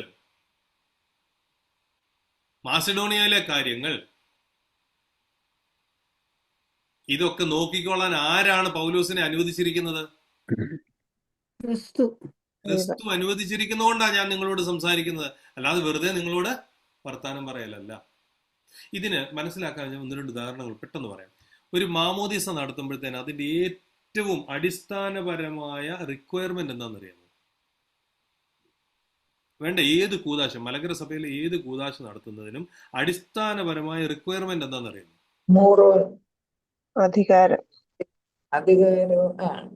അധികാരമാണ്. കുംഭസാരം. എല്ലാത്തിനും അധികാരം. എന്താ അതിനാണ് അധികാരം? കുമ്പസാരിപ്പിക്കാൻ അധികാരമുള്ളവന്റെ അടുത്തേ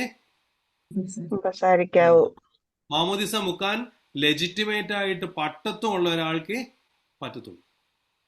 അല്ലാതെ കാണുന്നതിന്റെ അടുത്തെല്ലാം പോയി വെള്ളം കോരി ഒഴിച്ച് കുളിച്ചു തിരിച്ചു വന്നാൽ മാമോദിസ കിട്ടുന്ന പറയാൻ പറ്റത്തില്ല. കുർബാന ചൊല്ലാൻ അധികാരം എന്ന് പറഞ്ഞാൽ തോന്നിയ ദിവസം കാണിക്കുക എന്നുള്ള അല്ല. കുർബാന ചൊല്ലാനുള്ള അധികാരം എന്ന് പറഞ്ഞാൽ, അധികാരം എന്നുള്ള വാക്കിന്റെ അർത്ഥം തന്നെ, നമ്മൾ ഈ അധികാരം എന്ന് പറയുമ്പോഴത്തേന് കാണുന്നത് തോന്നിയ പോലെ എന്തും ചെയ്യാനുള്ള ലൈസൻസ് എന്നാണ് നമ്മൾ പലപ്പോഴും വിചാരിക്കുന്നത്. അധികാരം എന്നുള്ള വാക്കിന്റെ അർത്ഥം അതേ അല്ല. Does it make sense? അധികാരം എന്നുള്ള വാക്കിന്റെ അർത്ഥം നമുക്ക് ലഭിച്ചിരിക്കുന്ന ഒന്നാണ്. അത് വേണ്ട വിധത്തിൽ പരിചരിക്കാനും കാര്യവിചാരം ചെയ്യാനുമുള്ള ഒരു സംഗതിയാണ് അധികാരം. മനസ്സിലാവുന്നുണ്ടോ? അപ്പൊ ഇനി ശ്രദ്ധിച്ചു നോക്കിയേ. ഞങ്ങളോ അളവില്ലാത്ത വണ്ണമല്ല നിങ്ങളുടെ അടുക്കലോളം എത്തുമാറ് ദൈവം ഞങ്ങൾക്ക് അളന്നു തന്ന അതിരിന്റെ അളവിനൊത്തവണ്ണം അത്രേ പ്രശംസിക്കും. ദൈവം ഞങ്ങളോട് ഇത്രയും പ്രശംസയോളം പറഞ്ഞിട്ടുണ്ട്, അതുകൊണ്ട് അത്രയും ഞങ്ങൾ ചെയ്യുന്നു. അപ്പൊ അത് പ്രശംസയാണോ? തിരിച്ച പ്രശംസയാണ്. എന്താണ് പ്രശംസ എന്നോട് ഉദ്ദേശിക്കുന്നത്? ഞാനിതാണെന്ന് നിങ്ങളോട് പറയാനുള്ള റൈറ്റ്. ഇത് കേൾക്കുമ്പോൾ ഞാൻ നിങ്ങളോട് ഒരു കാര്യം പറയാം കേട്ടോ. ഈ നമ്മളെ പ്രശംസിക്കുന്ന ഒരുപാട് പേരുണ്ട്. നേരത്തെ ഞാൻ പറഞ്ഞില്ലേ, കാശ് പിരിക്കാൻ വരുമ്പോഴത്തേന് നമ്മളെ പ്രശംസിക്കുന്നൊക്കെ പറഞ്ഞില്ലേ. അതുപോലെ തന്നെയാണ് ഈ പള്ളിയിൽ പൊതുവേദിയിൽ പ്രശംസ വേണമെന്ന് ആഗ്രഹിക്കുന്നത്. ദയവായിട്ട് ഒരാൾ പോലും പൊതുവേദിയിൽ പ്രശംസ വേണമെന്ന് ആരെങ്കിലും പ്രശംസിക്കുന്നുണ്ടേ ചെയ്തോട്ടെ, ആഗ്രഹിക്കരുത്. നമ്മൾ ആയിരിക്കുന്നത് പറയുക. ഒരു തമാശ ഞാൻ കേട്ടിട്ടുണ്ട്. ഇങ്ങനെ അപ്പൻ മരിച്ചു കിടക്കുക. അപ്പം വന്ന് എല്ലാവരും അങ്ങ് പ്രസംഗിച്ച് പ്രശംസിച്ചുകൊണ്ടിരിക്കുകയാണ്. കുറച്ചു നേരം കഴിഞ്ഞപ്പോഴത്തേന് മരിച്ചു കിടക്കുന്ന ആളുടെ ഭാര്യ പതുക്കെ തിരിഞ്ഞ് സൈഡിലോട്ട് മാറിയിട്ട് മോനോട് ചോദിച്ചു, മോനെ നമ്മുടെ പപ്പായെ കുറിച്ച് തന്നെയാണോടാ ഈ പറയുന്നത്?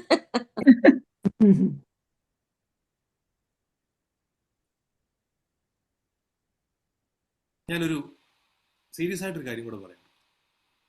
ഈ പലപ്പോഴും നമ്മൾ ഈ പ്രശംസ കേൾക്കുമ്പോഴത്തേനും നമ്മുടെ മനസ്സിൽ നമ്മൾ തന്നെ ചിന്തിക്കണം, നമ്മൾ തന്നെ അളക്കണം. നമ്മളെ എന്ത്, എന്നെക്കുറിച്ച് തന്നെയാണോ ഈ പറയുന്നത് ചിന്തിക്കണം.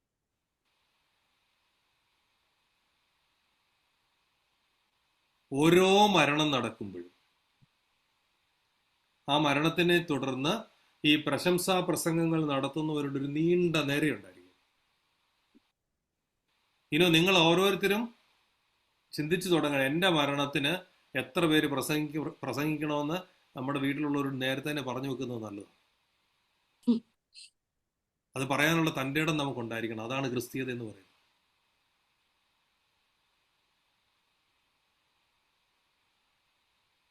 ഇത്ര എക്സ്ട്രീമിലേക്ക് വരെ നമുക്ക് പറയാൻ ധൈര്യം ഉണ്ടായിരിക്കണം.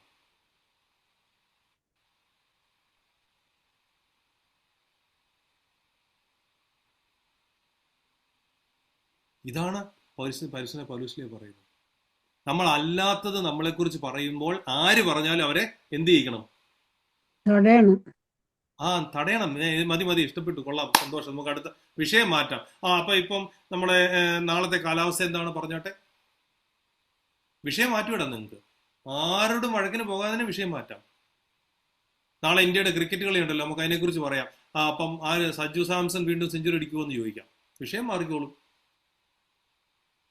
അല്ലെങ്കിൽ സ്വർണത്തിന്റെ വിലയെക്കുറിച്ച് സംസാരിക്കാൻ നേരം സ്വർണത്തിന്റെ വിലയെക്കുറിച്ചൊക്കെ സംസാരിക്കുമ്പോൾ 90% ആളുകളും വിഷയം മാറിപ്പോയിക്കോളും കേട്ടോ. സീരിയസ് ആയിട്ട് ഞാൻ പറയുന്ന ഒരു കാര്യം, നമ്മളല്ലാത്ത ഒരു സംഗതി പറഞ്ഞ് നമ്മളെ പുകഴ്ത്താൻ വരുന്നവരെ എന്ത് ചെയ്തോണം? സൂക്ഷിച്ചോണം. കള്ളന്മാരായിരിക്കും.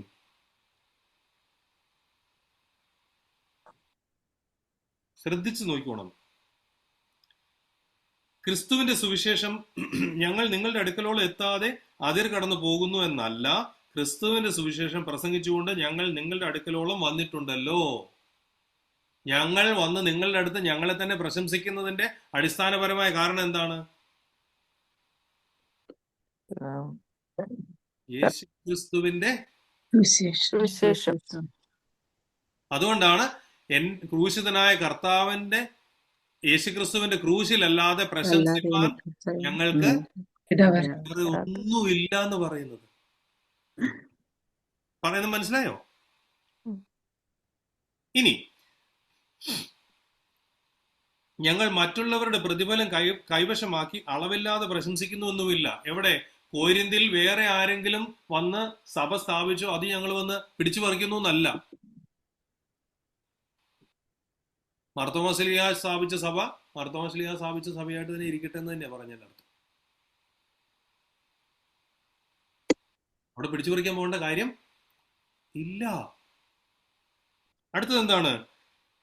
നിങ്ങളുടെ വിശ്വാസം വർദ്ധിച്ചാൽ ഞങ്ങളുടെ അതിരിനകത്ത് നിങ്ങളുടെ ഇടയിൽ അത്യന്തം വലുതായ ഫലം പ്രാപിപ്പാനും മറ്റൊരുത്തിന്റെ അതിരിനകത്ത് സാധിച്ചതിൽ പ്രശംസിക്കാതെ നിങ്ങൾക്ക് അപ്പുറത്തുള്ള ദിക്കുകളോളം സുവിശേഷം പ്രസംഗിക്കുവാനും ആശിക്കത്രേ ചെയ്യുന്നത്. ഒരു സ്ഥലത്ത് ചെന്നാൽ അവിടെ എന്ത് ചെയ്യാനാ പോകുന്നേ? സുവിശേഷം അറിയിക്കുന്നു. സുവിശേഷം പ്രസംഗിക്കുക എന്നുള്ളതല്ലാതെ വേറെ ഒരു ലക്ഷ്യവും ഞങ്ങൾക്ക് ഇല്ല. ആ.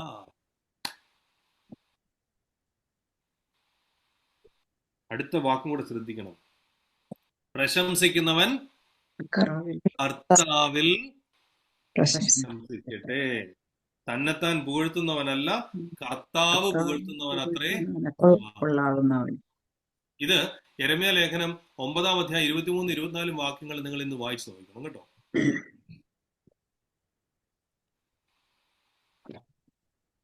നമ്മൾ ഈ നേടുന്ന നേട്ടങ്ങളൊക്കെയും കർത്താവിന്റെ അടുത്ത് നിന്ന് ലഭിക്കുന്ന ദാനങ്ങളാണെന്ന് ഓർക്കുക.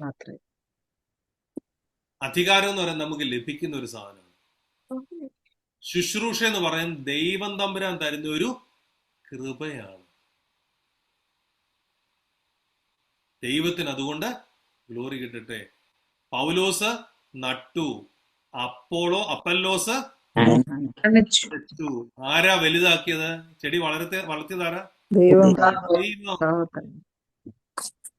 ഈ നിങ്ങള് കണ്ടിട്ടുണ്ടാവുമെന്ന് ഞാൻ വിചാരിക്കുന്നു. ഇല്ലെങ്കിൽ നിങ്ങളുടെ പള്ളിയിലെ അച്ഛനോട് പോയി ഒന്ന് സമാധാനമായിട്ട് ചോദിക്കണം. അച്ഛ, ഒരു തബലിത്ത എന്നെ എടുത്ത് കാണിക്കാമെന്ന് ചോദിക്കണം. കുർബാന ചൊല്ലുന്ന തബലിത്ത അറിയാലോ അല്ലേ? തബലിത്തയിൽ ഒരു എഴുത്തുണ്ട്, കുരിശാകൃതിയിൽ എഴുതിയിട്ടുണ്ട്. എപ്പോഴും നിങ്ങൾ അച്ഛനോട് ചോദിച്ചാൽ അച്ഛൻ അല്ലെ ശ്രീ സമാജത്തിൽ നിങ്ങൾ റിക്വസ്റ്റ് ചെയ്താൽ മതി, അച്ഛൻ അത് കാണിച്ചു തരും. അച്ഛൻ ഞങ്ങൾക്ക് തബലിത്ത ഒന്ന് കാണണമെന്ന് ആഗ്രഹമുണ്ട്. തൊടരുത്, കാണാൻ വേണ്ടിയിട്ട് കേട്ടോ. തബലിത്ത തൊടുക എന്ന് പറയുന്നത് പട്ടത്വത്തിനടുത്ത ആളുകൾ ചെയ്യേണ്ടിയിരിക്കുന്ന ജോലിയാണ്. കാണുക. അതിന്റെ പുറകിൽ എഴുതിയിട്ടുണ്ട്, ഇന്ന ദിവസം ഇന്ന സ്ഥലത്ത് വെച്ച് ഇന്ന മെത്രാപ്പൊലിത്തായുടെ കൈകളാൽ ഈ തബലിത്ത പരിശുദ്ധ തൃത്വം കൂദാശ ചെയ്തു. അങ്ങനെ എഴുതിയിരിക്കുന്നത്. ഈ തബലിത്ത കൂദാശ ചെയ്തേക്കുന്ന ആരാ? തൃത്വമാണ് കൂദാശ. ഇന്ന മെത്രാപ്പൊലിത്തായുടെ കൈകളാൽ. ഒരാളെ മാംസം വെക്കുന്നു. ആരാ മാംസം വെക്കുന്നേ? പലപ്പോഴും നമ്മൾ പറയാം, ഇന്ന അച്ഛനാ മുക്കി കേട്ടോ, എന്റെ കല്യാണം നടത്തി ഇന്ന അച്ഛൻ, ഇന്ന മെത്രാച്ചൻ, എന്ന ഈണത്തിലായിരുന്നു പാട്ട് പാടിയേ. Doesn't mean anything. Does not mean anything. എത്ര വിലയേറിയ കൊയറിനെ കൊണ്ട് നിർത്തി നിങ്ങൾ കല്യാണം നടത്തിയാലും ഒരർത്ഥവും ഇല്ല. ആര് കല്യാണം നടത്തണം? ഇന്ന വൈദികന്റെ കൈകളാൽ എന്റെ വിവാഹം നടത്തപ്പെട്ടു, അത്രേ ഉള്ളൂ. ഇന്ന വൈദികന്റെ കൈകളാൽ എന്റെ കുഞ്ഞിനെ മാംസം മുക്കി, അത്രേ ഉള്ളൂ. ഈ മുക്കുന്ന വൈദികൻ ദൈവസന്നിധിയിൽ തലകുനിച്ചുകൊണ്ട് പറയുന്നത് എന്താണ്? എന്റെ ദൈവമേ, ഈ കുഞ്ഞിനെ മാമോദിസ മുക്കാൻ എന്റെ ബലഹീന കരങ്ങളെ നീ അനുഗ്രഹിച്ചുവല്ലോ. ഇനി ഇതിന്റെ എല്ലാം എപ്പിറ്റോ എന്ന് പറയുന്നത്, അതിന്റെ ഏറ്റവും പരമകാഷ്ടം എന്ന് പറയുന്നതോട് പറഞ്ഞ് ഞാൻ അവസാനിപ്പിക്കാം. കുർബാന കഴിഞ്ഞ് ഇറങ്ങുന്ന വൈദികൻ ചൊല്ലുന്ന പ്രാർത്ഥന നിങ്ങൾ കേട്ടിട്ടുണ്ടാകും, ചിലരെങ്കിലും കേട്ടിട്ടുണ്ടായിരിക്കും. കർത്താവേ, ഇനി ഈ സന്നിധിയിലേക്ക് വരുമോ ഇല്ലയോ എന്ന് എനിക്ക് അറിയത്തില്ലെന്നല്ല, നിശ്ചയമില്ല. സ്വർഗീയ കടിഞ്ഞൂലുകളുടെ സഭയിൽ വെച്ച് നിന്നെ കാണാൻ എന്നെ യോഗ്യനാക്കുന്നു. ഇതിനു മുമ്പ് ഞാൻ കുർബാന ചൊല്ലി ഇറങ്ങിയപ്പോൾ ഞാൻ ത്രോണോസിനോട് വിട പറഞ്ഞ വാക്കിത, ഇനി ഈ സന്നിധിയിലേക്ക് ഞാൻ വരുമോ ഇല്ലയോ എന്ന് എനിക്ക് അത്രേ ഉള്ളൂ.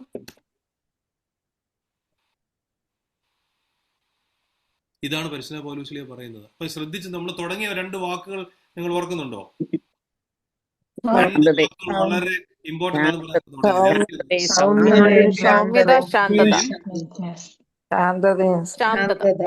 ഈ സൗമ്യതയുടെ ശാന്തതയുടെ അർത്ഥം എന്താണെന്നും കൂടെ ഞാൻ അന്നേരം പറഞ്ഞായിരുന്നു. തുടങ്ങി എവിടെ അവസാനിച്ചു? അർത്ഥം പിടികിട്ടുന്നുണ്ടോ? പറഞ്ഞു തുടങ്ങിയതിന്റെ അർത്ഥം പിടികിട്ടിയോ? ഞാൻ 10 മണിയായി. എനിക്ക് നിങ്ങൾ അനുവദിക്കുമെങ്കിൽ ഞാൻ ഒരു കാര്യം കൂടെ ഒന്ന് പറഞ്ഞിട്ട് അവസാനിപ്പിക്കാം. അനുവദിക്കുമോ ഇല്ലയോ?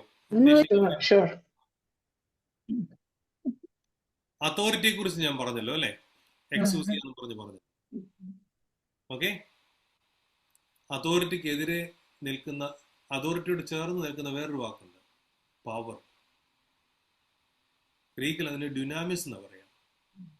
മലയാളത്തിൽ ശക്തിയും അധികാരവും എന്നിങ്ങനെ പറയും. ഈ ശക്തി എന്ന് പറയുന്നത് മസിൽ. എനിക്ക് വലിയ ശക്തിയുണ്ട്, പക്ഷെ ശക്തി എത്ര ഉണ്ടെങ്കിലും അധികാരമില്ലാത്തവൻ ശക്തി ഉപയോഗിച്ചാൽ അത് എന്താണ്? ക്രൈമാണ്. മനസ്സിലാവുന്നുണ്ടോ? അധികാരമില്ലാത്തവൾ ശക്തി ഉപയോഗിച്ചാൽ അതെന്താണ്? ക്രൈമാണ്.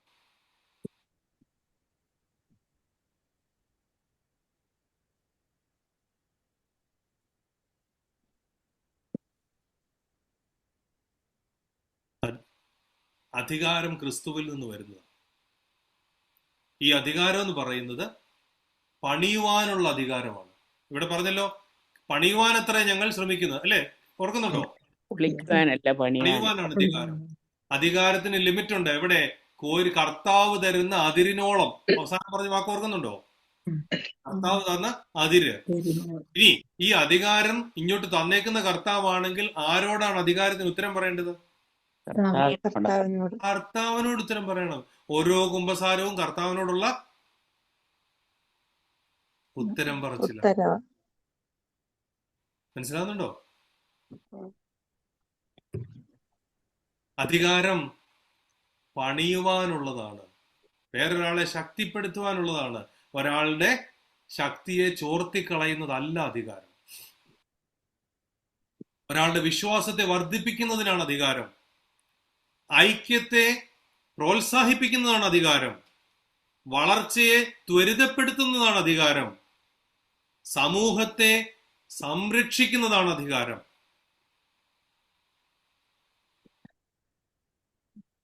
ശുശ്രൂഷയാണ് അധികാരം. വേറൊരാളുടെ മേൽ അവിടെ ചെന്ന് കുതിര കയറലല്ല അധികാരം. അധികാരം സാക്രിഫൈസ് ആണ്, ത്യാഗം സഹിക്കുന്നതിലാണ് അധികാരം. അല്ലാതെ വേറൊരാളെ കുഴിച്ചാടിക്കുന്നതല്ല അധികാരം. അധികാരം സത്യമാണ്. അധികാരം പവർ പ്രയോഗിക്കലല്ല.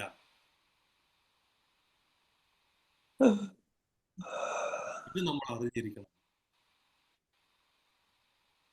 ഇത് വളരെ സൈക്കോളജിക്കൽ ആയിട്ടുള്ള സംഗതിയാണ്. ആത്മീയമായ യുദ്ധത്തിൽ മാനസികമായി നമ്മൾ അറിഞ്ഞിരിക്കേണ്ട ഒരുപാട് കാര്യങ്ങളാണ് ഇപ്പൊ നമ്മൾ പറഞ്ഞത്. ആർഗ്യുമെന്റ് കൊണ്ട്, തർക്കം കൊണ്ട് വാദിച്ച് ജയിക്കാനുള്ള ഒരു ശ്രമം ആളുകൾ നടത്തുമ്പോൾ അത് മാനസികമായ നമ്മുടെ ബലഹീനതയാണ് സൂചിപ്പിക്കുന്നത്. ചിന്തകളെ വഴിതെറ്റിച്ച്, ചിന്തകളെ വളരെ ഡിസ്റ്റോർട്ട് ചെയ്ത് കാണിക്കുന്ന പരിപാടിയല്ല അധികാരം. അവനവനെ തന്നെ ന്യായീകരിക്കുന്നതല്ല അധികാരം. പ്രൈഡ് കാണിക്കലല്ല അധികാരം. നമ്മുടെ ഒരുപാട് സ്റ്റാറ്റസ് നമ്മൾ കാണിക്കുന്നത് അതല്ല അധികാരം. ചതുരവടിവിൽ സംസാരിക്കാൻ പറ്റും, അതല്ല അധികാരം. സമൂഹത്തിൽ ഒരാളുടെ റാങ്ക് അനുസരിച്ചല്ല അധികാരം. പ്രത്യേകിച്ച് 10ാം വാക്യം നിങ്ങൾ ശ്രദ്ധിച്ച് വായിച്ചുകൊള്ളുക. ഇവിടെയാണ് ലീഡർഷിപ്പ് റിവേഴ്സൽ വരുന്നത്.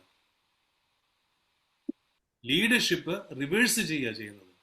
ഇതിനെയാണ് സെർവൻ ലീഡർഷിപ്പ് എന്ന് വിളിക്കുന്നത്. ശുശ്രൂഷക്കാരനായിരിക്കുക. മനുഷ്യപുത്രൻ ശുശ്രൂഷിക്കപ്പെടുവാനല്ല, ശുശ്രൂഷിക്കുവാനത്രേ വന്നിരിക്കുന്നത്.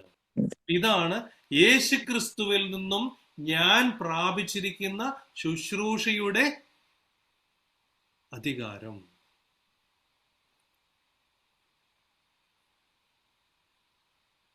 നമ്മൾ അധികാരം പിടിച്ച് കടിച്ചു തൂങ്ങി ഇങ്ങനെ കിടക്കേണ്ട ഒരു സാധനം ആണെന്ന് വിചാരിക്കില്ല. എനിക്ക് അധികാരം പോയാൽ ഞാൻ പിന്നെ ഇല്ല എന്ന് ചിന്തിക്കുന്ന ഒരുപാട് മനുഷ്യരുണ്ട്, അറിയാമോ? കണ്ടിട്ടുണ്ടോ? അറിഞ്ഞിട്ടുണ്ടോ അങ്ങനെ? എനിക്ക് അധികാരം ഇല്ല പിന്നെ ഞാൻ ഇല്ല പിന്നെ എന്ന് ചിന്തിക്കുന്ന മനുഷ്യരുണ്ട്. ഒരുപാട് ആളുകൾക്ക് റിട്ടയർമെന്റിനുള്ള പേടിയതാ. റിട്ടയർ ചെയ്ത് കഴിഞ്ഞാൽ പിന്നെ എന്താ ചെയ്യുന്നുള്ള പേടിയാ. ഒന്നുമില്ല, നമ്മുടെ പൊസിഷനോ നമ്മുടെ വിദ്യാഭ്യാസമോ ഒന്നുമല്ല നമ്മളെ ഡിഫൈൻ ചെയ്യുന്നത്. വിദ്യാഭ്യാസം മാക്സിമം നേടണം, ഒരു തർക്കവും ഇല്ല കാര്യത്തിൽ. നിങ്ങൾ 10 ഡോക്ടറേറ്റ് എടുക്കണം, ഒരു തർക്കവും ഇല്ല കാര്യത്തിൽ. ഞാൻ നിർത്തട്ടെ. എൻ്റെ കൂടെ ഞാൻ എൻ്റെ ഡോക്ടറേറ്റ് തീർക്കുന്ന സമയത്ത് എൻ്റെ കൂടെ ഒരു അമ്മച്ചി ഉണ്ടായിരുന്നു ഡോക്ടറേറ്റ് ചെയ്യാൻ. 82 വയസ്സുണ്ടായിരുന്നു. മിസ് ഫ്ലൈഷ് ഹാക്കർ എന്നായിരുന്നു അമ്മച്ചിയുടെ പേര്. 82 വയസ്സുണ്ടായിരുന്നു. അമ്മച്ചിയുടെ 16ാമത്തെ ഡോക്ടറേറ്റ് ആയിരുന്നു. 16 ഡോക്ടറേറ്റ് ഉണ്ടായിരുന്നു അമ്മച്ചി. 16ാമത്തെ ഡോക്ടറേറ്റ് ഞങ്ങളുടെ കൂടെ പഠിച്ചുകൊണ്ടിരുന്നത്. ഈ 16ാമത്തെ ഡോക്ടറേറ്റ് അമ്മച്ചി ഡിഫെൻഡ് ചെയ്തു. 16ാമത്തെ ഡോക്ടറേറ്റ് നേടി. 2 ദിവസം കഴിഞ്ഞപ്പോൾ അമ്മച്ചി മരിച്ചു.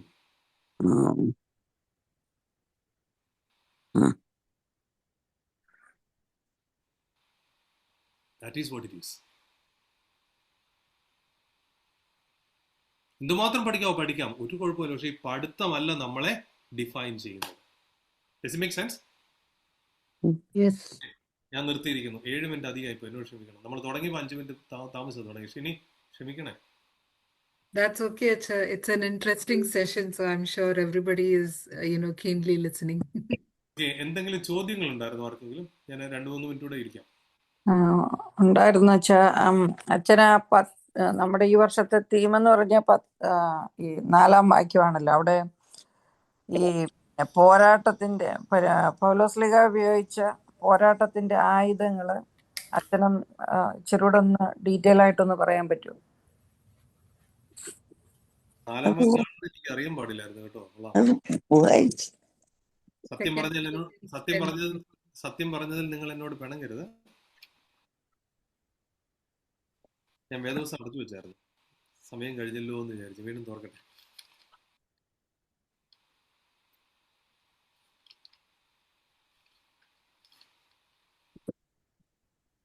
ഞങ്ങളുടെ പോരിന്റെ ആയുധങ്ങളോ ജഡീകങ്ങളല്ല, കോട്ടകളെ ഇടിപ്പാൻ ദൈവസന്നിധിയിൽ ശക്തിയുള്ളവ തന്നെ. ഇതാണോ നമ്മുടെ ഈ വർഷത്തെ തീം? അത് എന്റെ കയ്യിൽ തന്നെ വന്നു വിട്ടല്ലോ കർത്താവേ. ഓക്കെ, അതിനെക്കുറിച്ച് എന്തായിരുന്നു ചോദ്യം? അതിനെക്കുറിച്ച് കൂടുതൽ പറയണമെന്ന്. അപ്പൊ ജഡീകങ്ങളല്ലാന്ന് പറഞ്ഞു. പൗലോസ്ലീഹ ജഡീക ആയുധങ്ങൾ ഉപയോഗിച്ചില്ല. അപ്പം ആത്മീയ ആയുധങ്ങള് പൗലോസ്ലീഹ ഉപയോഗിച്ച ആത്മീയ ആയുധങ്ങൾ എന്തൊക്കെയായിരുന്നു എന്നുള്ള അതിപ്പോ നമ്മൾ പറഞ്ഞായിരുന്നു. ഒന്നുകൂടെ പറയാം. ജഡീക ആയുധങ്ങൾക്ക് പകരം ആത്മീയ ആയുധം ഉപയോഗിക്കുന്നു പറഞ്ഞത് നമ്മൾ അതിനാണ് പ്രധാനപ്പെട്ട 2 ആത്മീയ ആയുധത്തെയല്ല തുടങ്ങിയത്. എന്തൊക്കെയായിരുന്നു? ശാന്തതയും ശാന്തത. ഈ സൗമ്യതയുടെയും ശാന്തതയുടെയും റിയൽ ആയിട്ടുള്ള അർത്ഥം ഞാൻ പറഞ്ഞായിരുന്നു. ഓർക്കുന്നുണ്ടോ? ബൗണ്ടറിയിൽ നിന്ന്. ഈ ഹിന്ദിയിൽ ഒരു വാക്കുണ്ട്, ഔക്കാത്ത് എന്നൊരു വാക്കുണ്ട്. അതിന് ട്രാൻസ്ലേറ്റ് ചെയ്യാൻ എനിക്ക് അറിയാൻ പറ്റില്ല. അത് നിങ്ങൾ നോക്കിക്കോണേ. ഹിന്ദി ട്രാൻസ്ലേറ്റ് ചെയ്ത് നോക്കിക്കോണേ. ഔക്കാത്ത് എന്നൊരു വാക്കുണ്ട്. അവനവനെ കൊണ്ട് ആകാവുന്നതേ അവനവൻ ചെയ്യാവുന്ന. ശരിക്കും അതിന്റെ നിനക്ക് അതിനുള്ള ആംബിയർ ഇല്ല എന്നൊക്കെ മലയാളത്തിൽ പറയത്തില്ലേ? അതാണ് ഈ ഔക്കാത്ത് എന്നുള്ള വാക്കിന്റെ തത്തുല്യമായ ട്രാൻസ്ലേഷൻ. അതാണ് അവനതിനുള്ള ആംബിയറിൽ, അവനവന്റെ ആംബിയറിനനുസരിച്ച് അവനവൻ ചെയ്യാവൂ. ഈ ഒരുപാട് ഞെളിയരുത്, ഒഴിഞ്ഞു പോകുമെന്ന് പറഞ്ഞു ഒരു സ്റ്റേറ്റ്മെന്റ് ഞാൻ കേട്ടിട്ടുണ്ട്.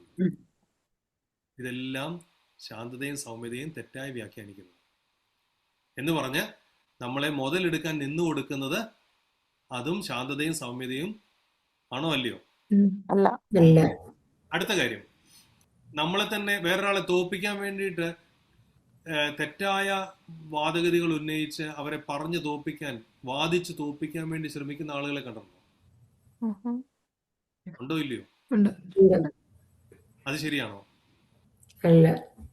ആത്മീയ ആയുധമാണോ? നേരത്തെ പറഞ്ഞില്ലേ, ആളുകളെ കാണിക്കാൻ വേണ്ടി പ്രാർത്ഥിക്കുന്ന മനുഷ്യരുടെ കാര്യം പറഞ്ഞില്ലേ? ആത്മീയ ആയുധമാണോ അല്ലയോ? പ്രാർത്ഥിക്കുന്ന എങ്ങനെ പ്രാർത്ഥിക്കണം?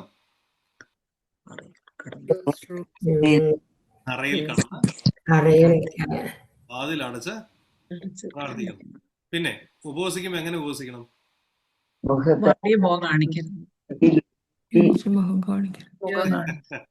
ഉപവസിക്കുമ്പോ എങ്ങനെയായിരിക്കണം? പ്ലസന്റ് ആയിട്ട് ഉപവസിക്കണം. കർത്താവ് തന്നെ പറയുന്നുണ്ട്, ഉപവസിക്കുന്ന തലയിൽ എണ്ണ തേക്കണം എന്ന് പറയുന്നു. ഉപവസിക്കുന്ന ദിവസം ഇച്ചിരൂടെ കൂടുതൽ മേക്കപ്പ് ഇട്ടോണേ.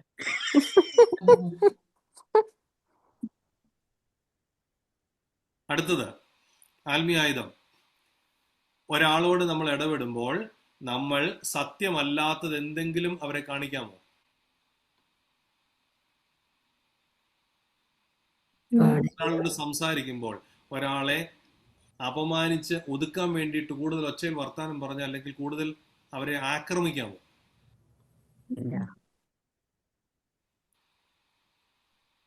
ഇനി ഒരാളെ കറക്റ്റ് ചെയ്യുന്നു, എങ്ങനെയാണ് കറക്റ്റ് ചെയ്യേണ്ടത്? Non judgemental. ജഡ്ജിങ് ചെയ്യാൻ പാടില്ല. വാക്ക് അതായത് ഹിപ്പോക്രേറ്റ് എന്നുള്ള വാക്ക് കേൾക്കുന്നുണ്ടോ?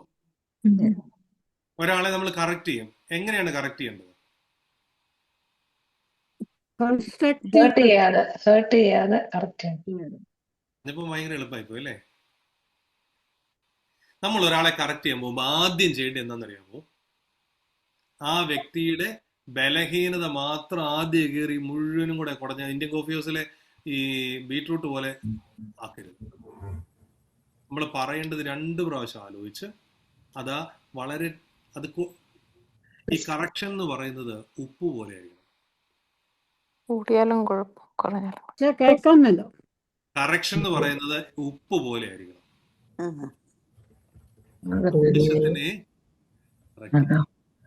രുചി വരുത്തുന്നത്. രുചിയോടുകൂടി കറക്റ്റ് ചെയ്താൽ ആള് കറക്റ്റ് ചെയ്യപ്പെടും.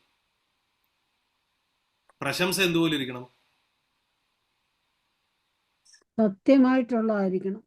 പഞ്ചസാര പോലെ ആയിരിക്കണം.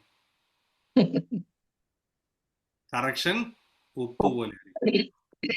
Making sense? അതൊരു ആത്മീയ ആയുധമാണ്. Making sense? പിന്നെ നമ്മൾ പ്രാർത്ഥിക്കുന്നു എന്ന് പറയുമ്പോൾ നമ്മൾ ജെന്യുവിൻ ആയിരിക്കണം. ഏറ്റവും വലിയ ആത്മീയ ആയുധം എന്ന് പറയുന്നത് ജെന്യുവിനിറ്റി. നമ്മൾ ജെന്യുവിൻ അല്ലെങ്കിൽ നമ്മൾ ആരെ തന്നെ മണ്ടനാക്കിയേ? റാഞ്ചേട്ടൻ ആൻഡ് ദ സെയിന്റ് എന്ന് പറഞ്ഞ മൂവിയുടെ അവസാനം നമ്മളെല്ലാരും അങ്ങോട്ടും ഇങ്ങോട്ടും പറ്റിച്ച്.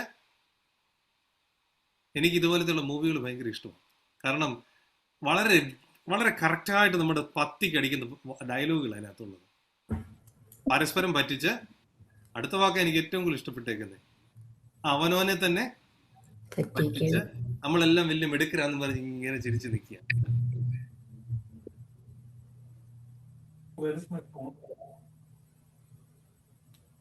നേരത്തെ പറഞ്ഞല്ലോ പ്രശംസ പഞ്ചസാര പോലെ ഇരിക്കണമെന്ന് പറഞ്ഞില്ലേ? പഞ്ചസാര കൂടിപ്പോയുള്ള അവസ്ഥ അറിയാമോ?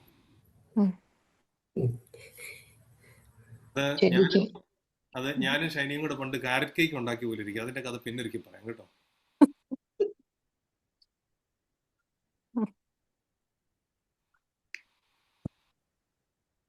ഓക്കെ, വേറെ ചോദ്യങ്ങൾ വല്ലതും ഉണ്ടോ?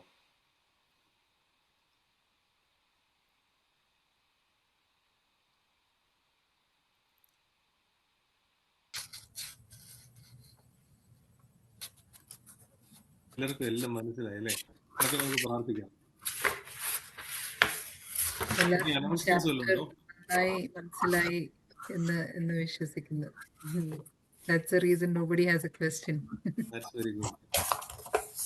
എന്നാ പ്രാർത്ഥിക്കാം. പ്രാർത്ഥിക്കാം അച്ഛാ. We'll wind up. ശുദ്ധമുള്ള പിതാവേ, ശുദ്ധമുള്ള നിന്റെ തിരുനാമത്താൽ ഞങ്ങളെ നീ കാത്തുകൊള്ളണം.